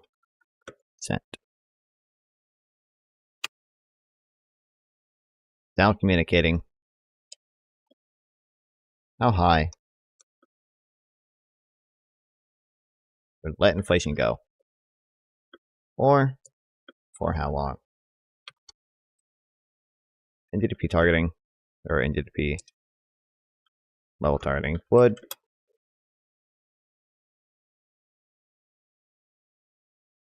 be a much better guide for monetary policy.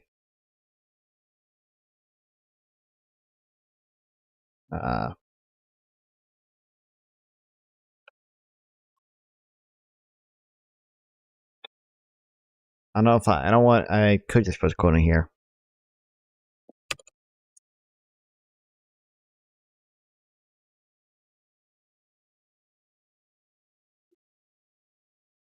Like rating the most stable by focusing on mean, the most stable environment. 4.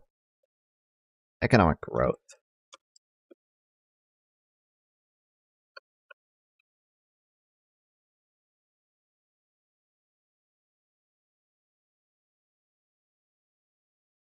Low nominal GDP targeting is not a forecast-free endeavor. It stands a better chance of mitigating business cycles and achieving long-run price stability than the alternative rules in a fiat money system. Indeed, hold on, it says fee. Okay. Indeed, the Fed implicitly followed a demand rule from early 1992 through early 1998 by keeping aggregate demand as measured by final sales of domestic purchases on a steady growth path of 5.5% per year, despite supply-side shocks. The Fed departed from that path in the first quarter of 1998 through the second quarter of 2000 by allowing demand increases at an annual rate of 7.3%, resulting in CPI inflation increasing about 2 percentage points relative to 1998. Making this, I don't know how to pronounce the guy's name. Ends test the demand rule strengthens the case for NGDP or FSDP targeting. However, if such a rule was to be adopted, and favors a McCallum-type feedback recursive rule that minimizes the need for relying on estimates for R-star and output gaps. Moreover, he does not fully support NGDP level targeting because returning to the prior path of demand after a sharp increase would be costly. My position is that the Fed should try to offset the high demand growth of the period from early 1998 to mid-2000. This would require unusually low demand for a period of time until demand was back to its prior trend. The future output cost of such a policy seems higher than any value of reversing the prior price level effects of high demand growth. Maintaining the demand rule, I suggest requiring offset small differences from the target path, but not as large differences developed in early 1998. Instead, the Federal Reserve should try to establish and maintain a new 5.5% demand growth path based on the current level of demand.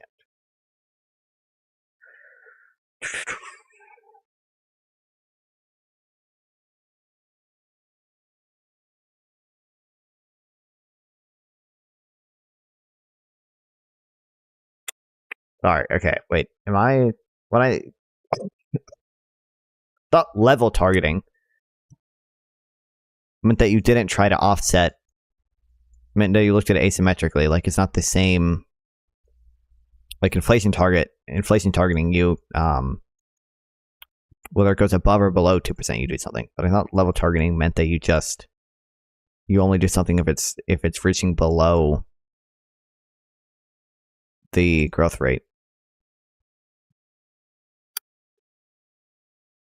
Session pushes GDP growth to 2% for 1 year. The bank should adds the shortfall to next year's target to return the economy to growth trend.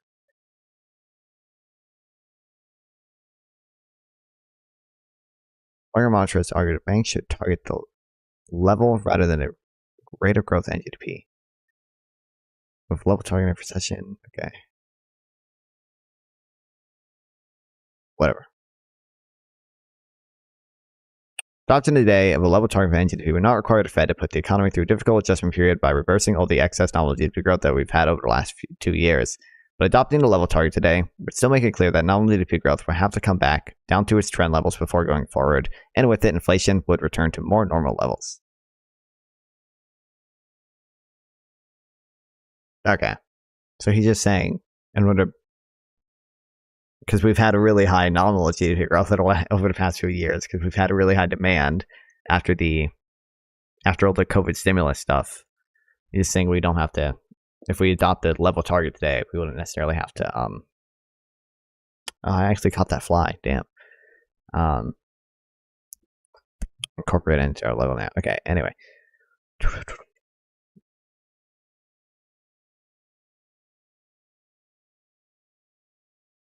Adoption, because we read that one thing on the gross labor income floor, and this mentions level targeting too. Anyway.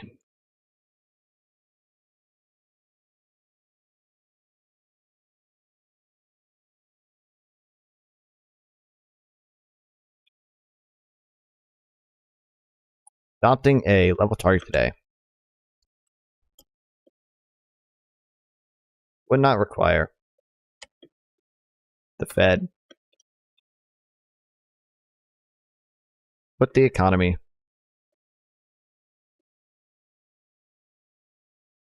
through a tough adjustment period to offset recent years of strong GDP growth. Or strong GDP growth, really. We've had strong real GDP growth too, but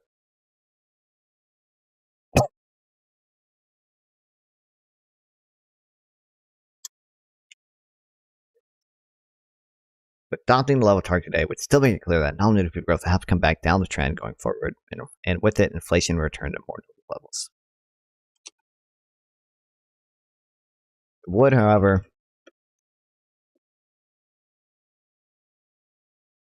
where NGDP growth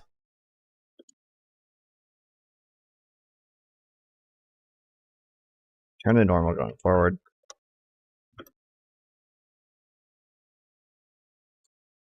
And inflation to return to normal levels with it.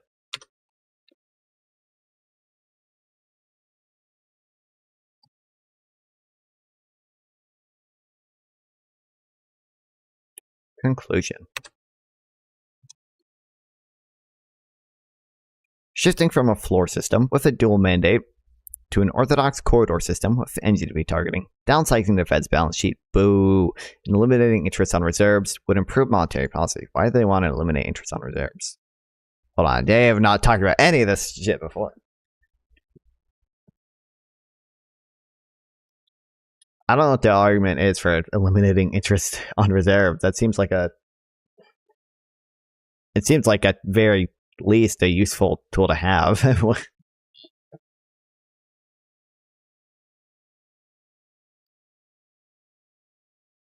What are our arguments for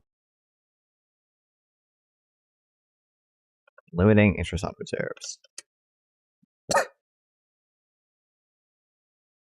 Reduce Fed profits and remittances to the Treasury.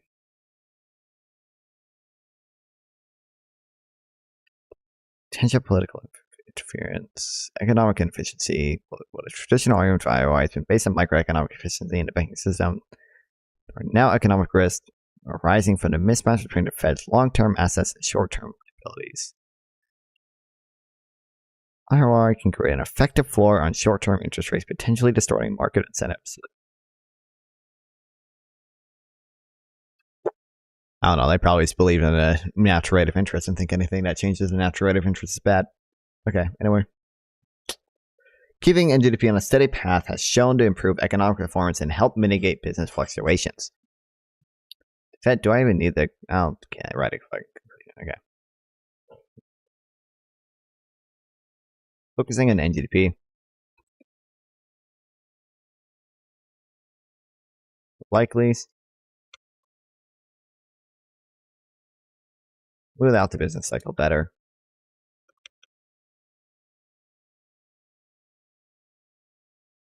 And at lower cost.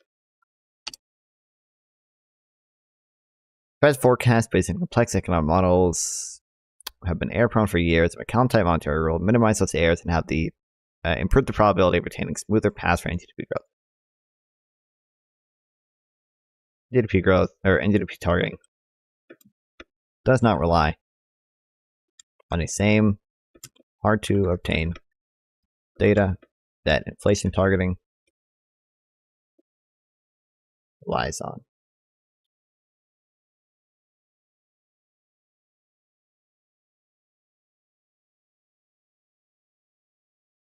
Even so, NGDP targeting does face the problem that in the post-2008 operating system, the linked changes in the monetary base, broader monetary aggregates, and nominal GDP have weakened because the Fed can pay interest on reserves. If that interest rate increases the demand for holding excess reserves at the Fed rather than lending out them, the money multiplier will weaken. Okay. So that's why they're against it. They're secretly just Keynesians who love the money multiplier. I knew it. In 2012, John C. Williams, I was thinking about reading Wealth and Nations, realized that it was super long and outdated, settled on capitalism and freedom. Yeah, I had a teacher that told me to read Wealth and Nations, and it's way too long for me. And obviously Adam Smith was literally like the first economist, right? So Is capitalism and freedom? Is that Hayek? I think that's Hayek, right? No, it's Milton Friedman. Yeah.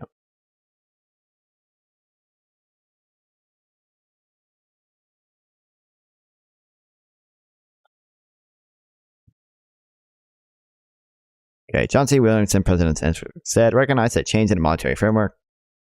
When he wrote, in a world where the Fed pays interest on bank reserves, traditional theories that tell of a mechanical link between reserves, money supply, and ultimately inflation are no longer valid. In particular, the world changes if the Fed is willing to pay high enough interest on reserves. In that case, the quantity of reserves held by U.S. banks could be extremely large and have only small effects on, say, the money stock, bank lending, or inflation. Hence, to be more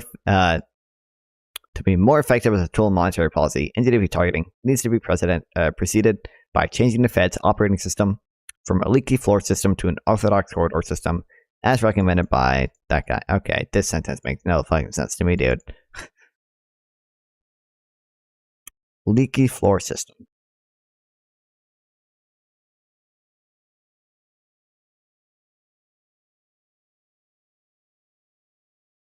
Floor system can be leaky, i.e., rates falling below the floor if counterparts that are large players in overnight funding markets do not have access to central bank deposit facility.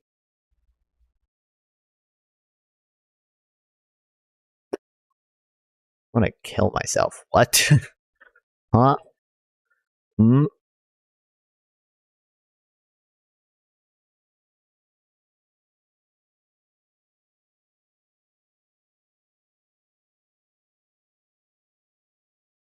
Random central banks in a corridor versus a floor system. Corridor system, floor system. These look the same. What? Hmm? Oh, well, this is just at the zero low bound. Oh, wait, no, sorry. This is the ample reserve. Okay, never mind. Floor system, the overnight market trades at or closer to central bank's deposit rate. Interest deposit bank. This because the supply reserves is more than enough to satisfy the institution's demand for these reserves. Figure 1, panel B illustrates how a sufficiently large supply reserves will cross the lower elastic parts of the demand curve, causing the overnight market to be equal to the deposit rate. Financial institutions that participate in the wholesale payment systems. Okay, we might have to read more about this later. Fuck. Blah, blah, blah. I'm going to put this down here.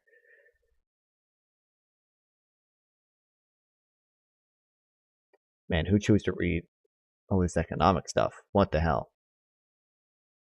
What the freak?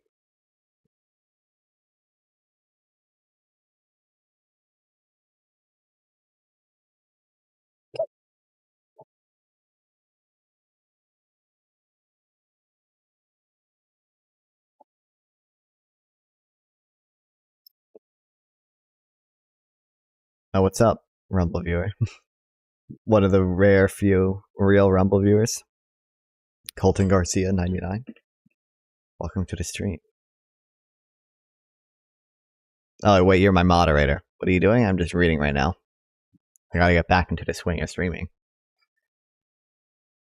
So I'm probably gonna read not even for that much longer. Might end up being a 2-hour stream. Eliminating interest in reserves and making those reserves scarce again would strengthen the money multiplier. See, there are just Keynesians. There are secret Keynesians. I knew it. There is no such thing as libertarians. You know I might read, actually. I want to read this.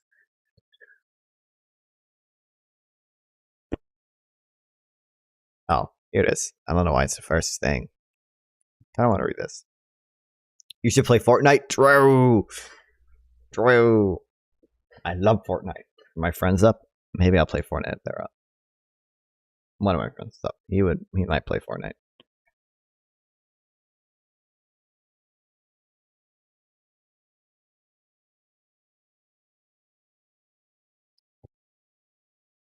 The link between change. Okay, don't care. Okay, hold on.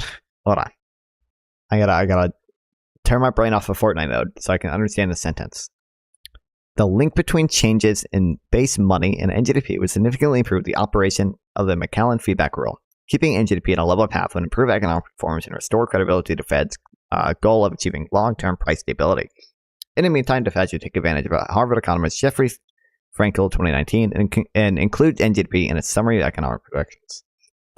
This seems a useful idea, even if the governors and district presidents who fill out the SAP table were simply to derive their projected NGDP growth by taking the sum of real GDP growth and inflation rate row in the table.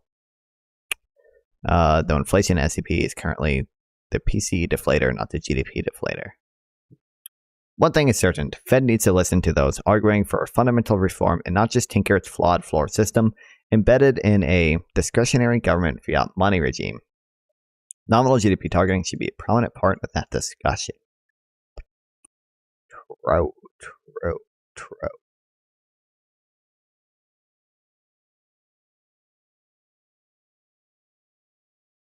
How long is this? Okay, 62 pages. We're not reading all this. How long is the first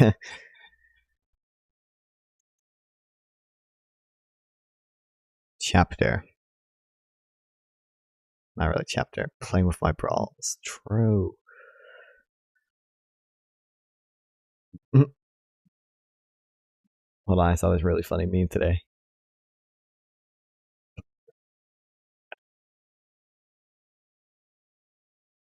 Yeah, you could say I have a porn addiction. An addiction to porn myself, another glass at 2% milk.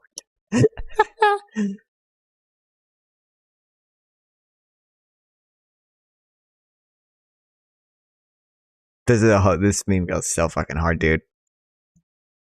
I'm gonna post it on my Instagram story. People are gonna be mad.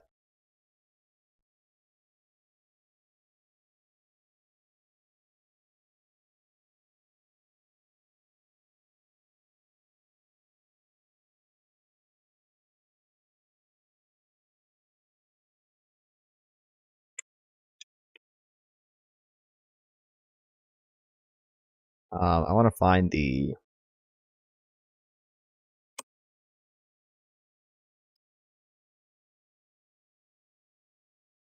I really like this one quote that I only know because of the Unlearning Economics video. It is the libertarian who is committed to the grand claim that for some reason intervention must always be avoided. The piecemeal social engineer, as Papa called interventionist, concede a presumptive in favor of private property. Well, I'm gonna just quote this here.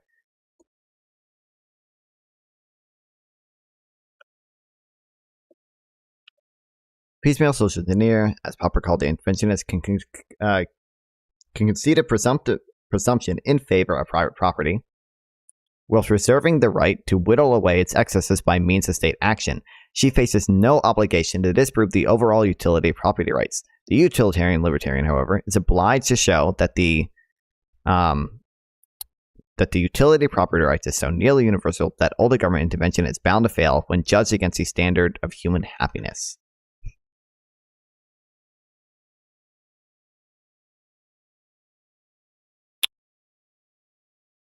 That's from that one Unlearning Economics video.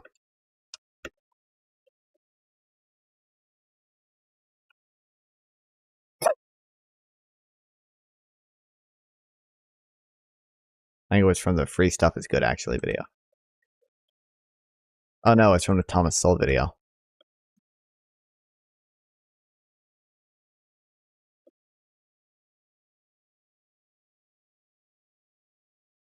Dude, oh my god, hold on.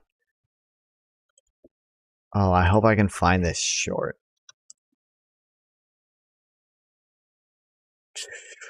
Capitalist suggests inflation isn't real.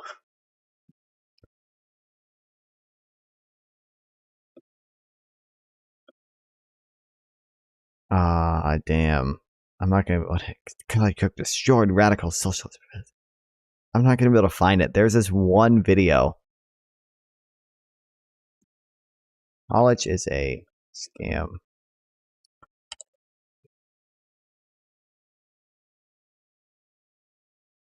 Hold on. There's a YouTube short of this. Opinion right now.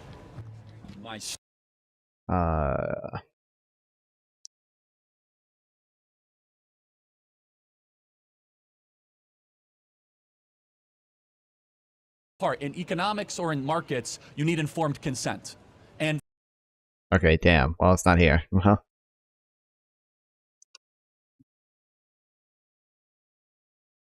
Yeah, I guess it's not in this one, dude. There's this kid that like walked up to Charlie Kirk and he was like, "Oh, why do you think college is a scam? I'm in college for economics." He was like, "Okay, do they teach you Thomas Sowell?" And he was like, "No." "Do they teach you Milton Friedman?" "No." "Do they teach you X, Y, libertarian, stupid monetarist guy?" "No."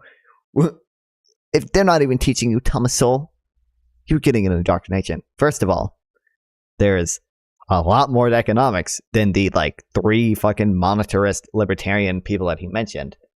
2 actually. They probably do mention it. I don't, maybe they hadn't gotten to that part yet, but like even in my high school economics class, if you go through the textbook, they have sections dedicated to Milton Friedman. And like I think the big thing they had from Milton Friedman was the negative income tax. But it's just so dumb because like they probably don't mention Milton Friedman by name. Okay, they might not do that in the actual curriculum itself, but they mentioned the Phillips curve. The modern Phillips curve is heavily influenced by Friedman and the other monetarist. Like that, like the idea that the Phillips curve is vertical in the long run. That's a Friedmanian idea. That's a monetarist idea. Yeah, like all these people are like incorporated into the curriculum in some way through their ideas that have broken into like fuck you, YouTube. The like mainstream economic thought.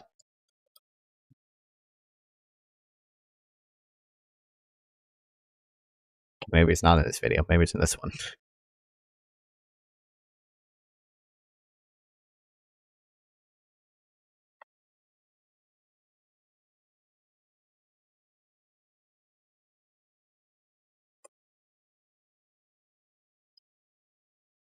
Government. Okay, whatever. I want to see him destroy the radical socialist. pissed off. Those are wonderful. Why is there someone react? Socialism. Greece bankrupt. Portugal bankrupt. True. France, bankrupt. Italy bankrupt. Venezuela bankrupt. Argentina bankrupt.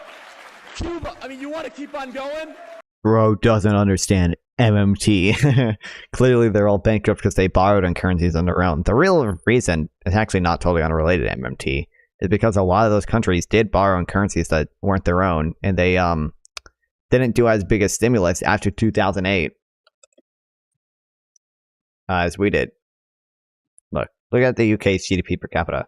Do you see how it's totally stagnated after 2008? That's not because of socialism. It's because they did less socialism than us. That's because we bailed the fuck out of those banks, and we did a ton of stimulus. Well, we did way more stimulus post-COVID.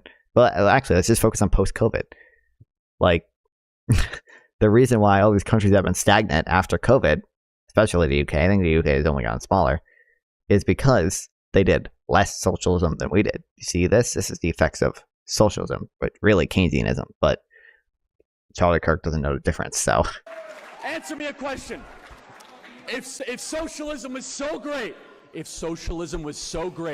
why are people fleeing Venezuela for America and not fleeing America for Venezuela? If socialism was so great,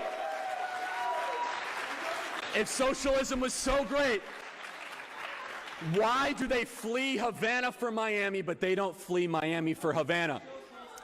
If socialism was so great, die. Here's ideology, okay? Leap forward under. Okay, let's name it.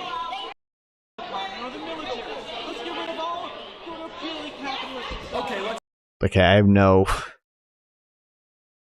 I can't even hear what he's saying. So they all talk. That practice socialism, then why don't the people intend to flee, then come to the US that don't? Okay, well, don't know what I expected.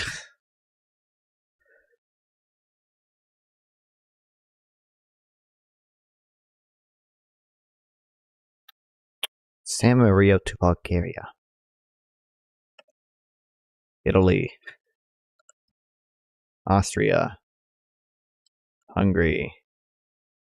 Romania. Goated. New weekly challenge. Ecuador to Chile while traveling along the coast and avoiding Peru. Okay, so, well, Colombia, then Brazil.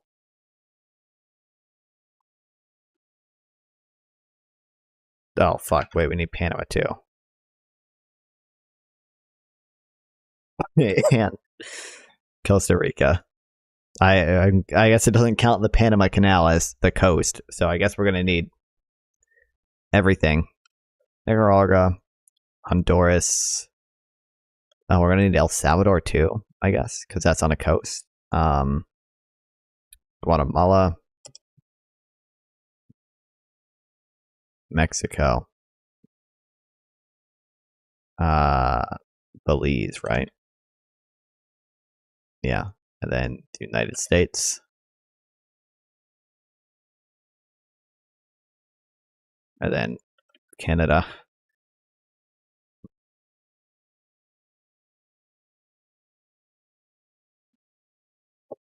All right, then Venezuela. Now let's see if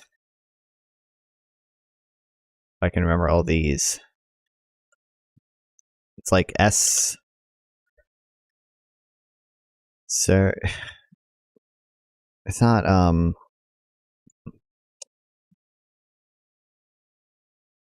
Guyana, that's right. I remember because Venezuela was threatening to invade. And then just Argentina, right? And then we're done. Hi from Russia. What's up? Here we go. Boom! Perfect. Damn. I gotta send this in my server. You from USA? I am.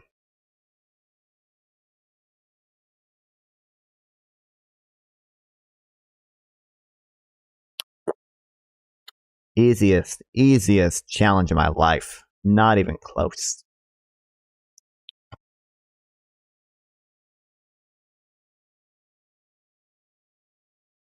Oh, are you, brah? I'm good.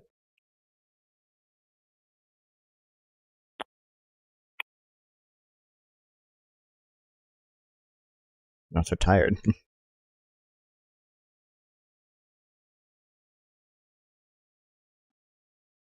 Okay, is there a short one we can read?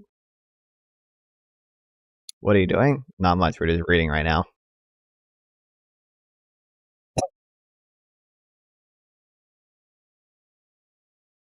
That one's long. How long is this? Long. You love USA? I think we're pretty cool. I don't love everything about us. But for the most part, I'm not like a super patriotic or anything. Like I don't like when on 4th of July. Like I wasn't wearing no red, white, and blue. But like I think we have good values here for the most part. How do you feel about Putin? I do not like Putin.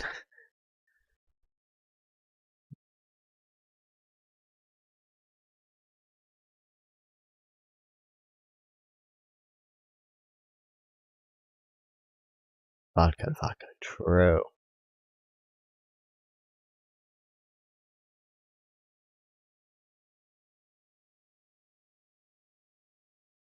I don't think Putin's a particularly nice guy. I don't know if you saw Ukraine children hospital.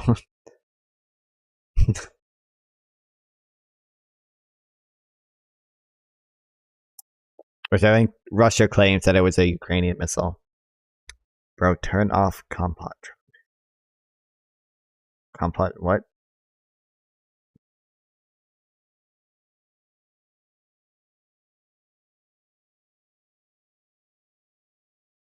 Compot Minecraft. What's wrong with it? Bro, this is how, when I read boring stuff, this is why people stay. Try, please. Try what? I mean, I can turn it off, but like, That's what makes my viewers stay when I read stuff. Oh, by the way, I have this because I get a lot of Russian viewers for some reason.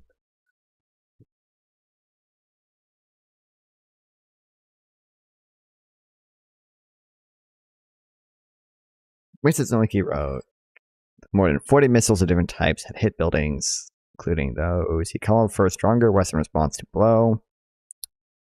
blow that Russia had once to loot on our population, land, and children. It's not true to lie we're bombing the minion population. Did you mean civilian population?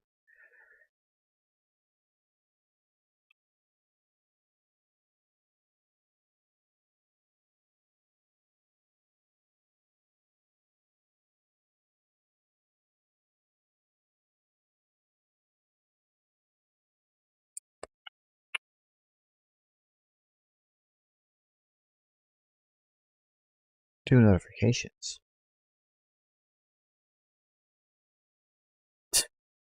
Did I retweet a fake computer thing? Oh, awesome, dude.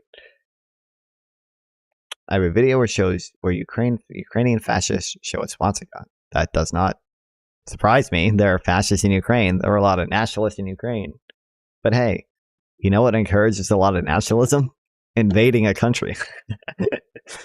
kind of easy to be a nationalist when there's foreign invaders invading your country. Probably destabilizes that country. Probably encourages a lot of nationalism.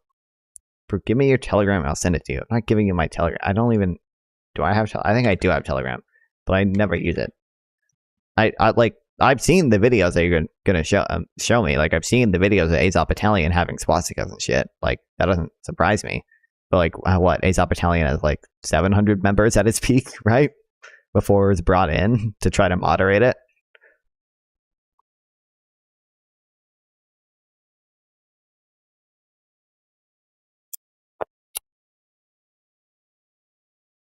So like I don't know what the hell even is this, bro. Is this really him? Why is he tweeting? Why is he being a gooner? Why is he in between the dead children?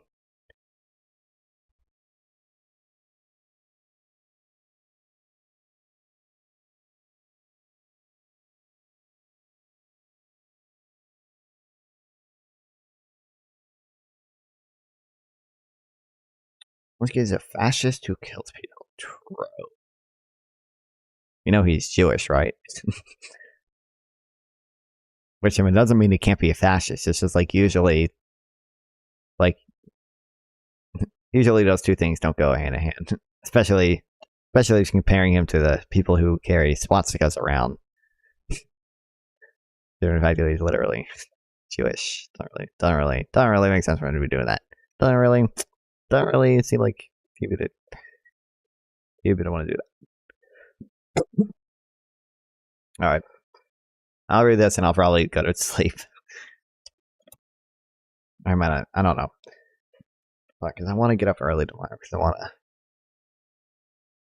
do shit. Bro, write me on Telegram. Bro, I'm not gonna. It's not worth to go. If you have like just a link, we can go over whatever shit you want. But like, I'll upload a video. I'm sure it's a horrible video.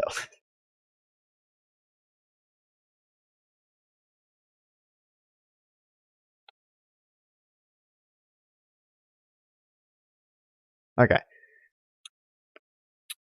In the past, I've called for replacing the aggregate demand curve with a curve representing a given level of nominal spending. Under this approach, a positive nominal spending shock occurs when NGDP growth is above target and vice versa. It seems like the COVID economy provides a perfect example of why aggregate demand is not a useful way to think about the forces shaping the macroeconomy. Over the past 2 years, prices have risen more than normal, while real GDP growth has been well below trend. In the standard ASDS model, this looks something like the following. Aggregate supply and aggregate demand. What state I live in? I live in North Carolina. Dude, there's a fucking fly on my drink and I almost drank it.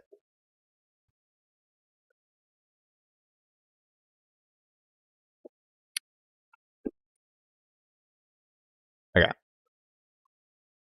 Yeah, aggregate supply goes down.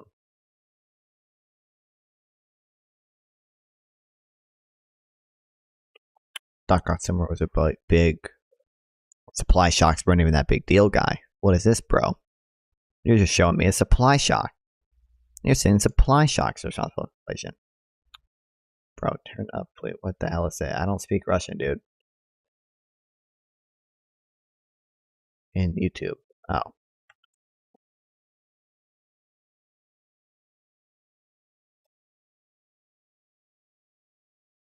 What, this? This is just a Telegram thing, dude. I'm not going through all the effort to download. Just if you want to link like a YouTube video, we can quickly watch it, but I'm not. Bro, I hate Telegram.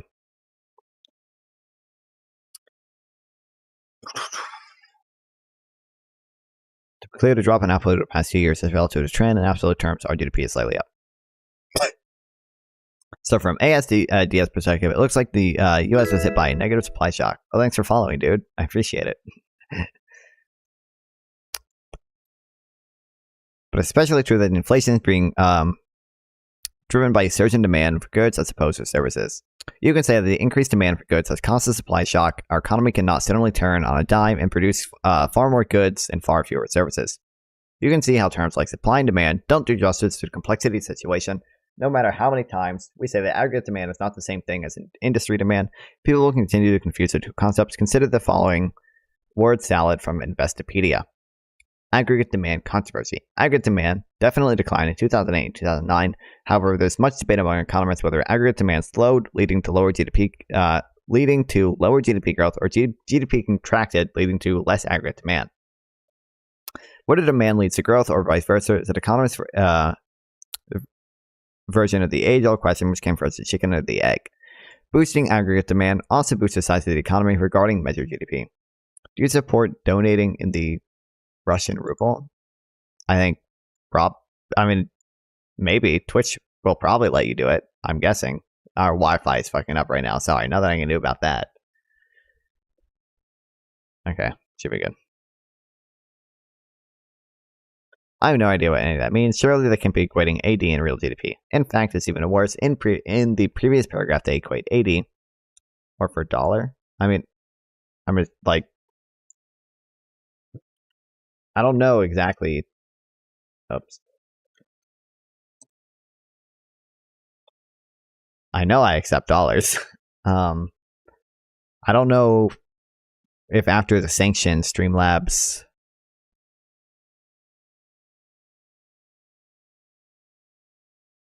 All these, I don't know. I'm live in the Russia. Okay.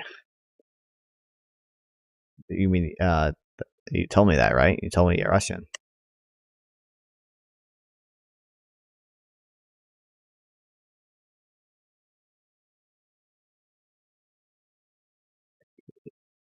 Oh, I probably don't then. I didn't see it.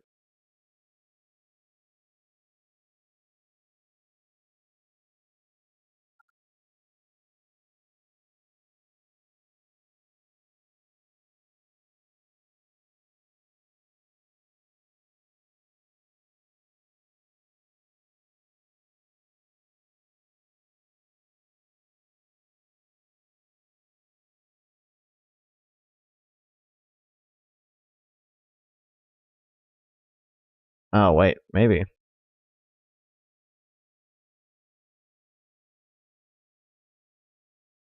Oh, I do. Look, wow, if you want to, you can donate 10 Russian rubles.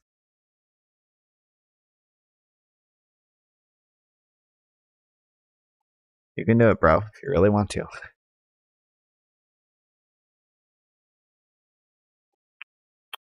A definition of burst of technological progress which shifts the AS curve to the right will cause aggregate demand to increase even if the aggregate demand curve never shifted.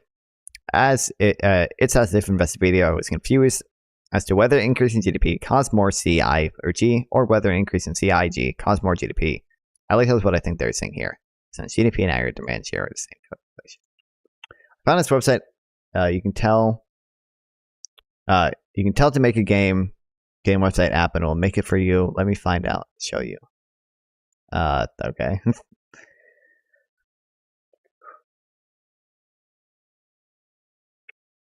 All this confusion could be eliminated if we simply change the language in macroeconomics to something like the NSRO model, nominal spending and real output. Nominal GDP and real GDP most certainly do not share the same calculation. With that framing, the COVID economy is much easier to explain. Over the past 2 years, nominal spending has grown at a normal rate, whereas real output is depressed by structural problems. Going forward, nominal spending over the next 2 years is likely too high to maintain average inflation rate of 2%. If I'm correct, then by the end of 2022, we had a period of elevated inflation associated with both above normal nominal spending and structural problems in production. Wild. No confusion, every demand equals NGDP. The same token supply shock should be nominal terms, not real terms.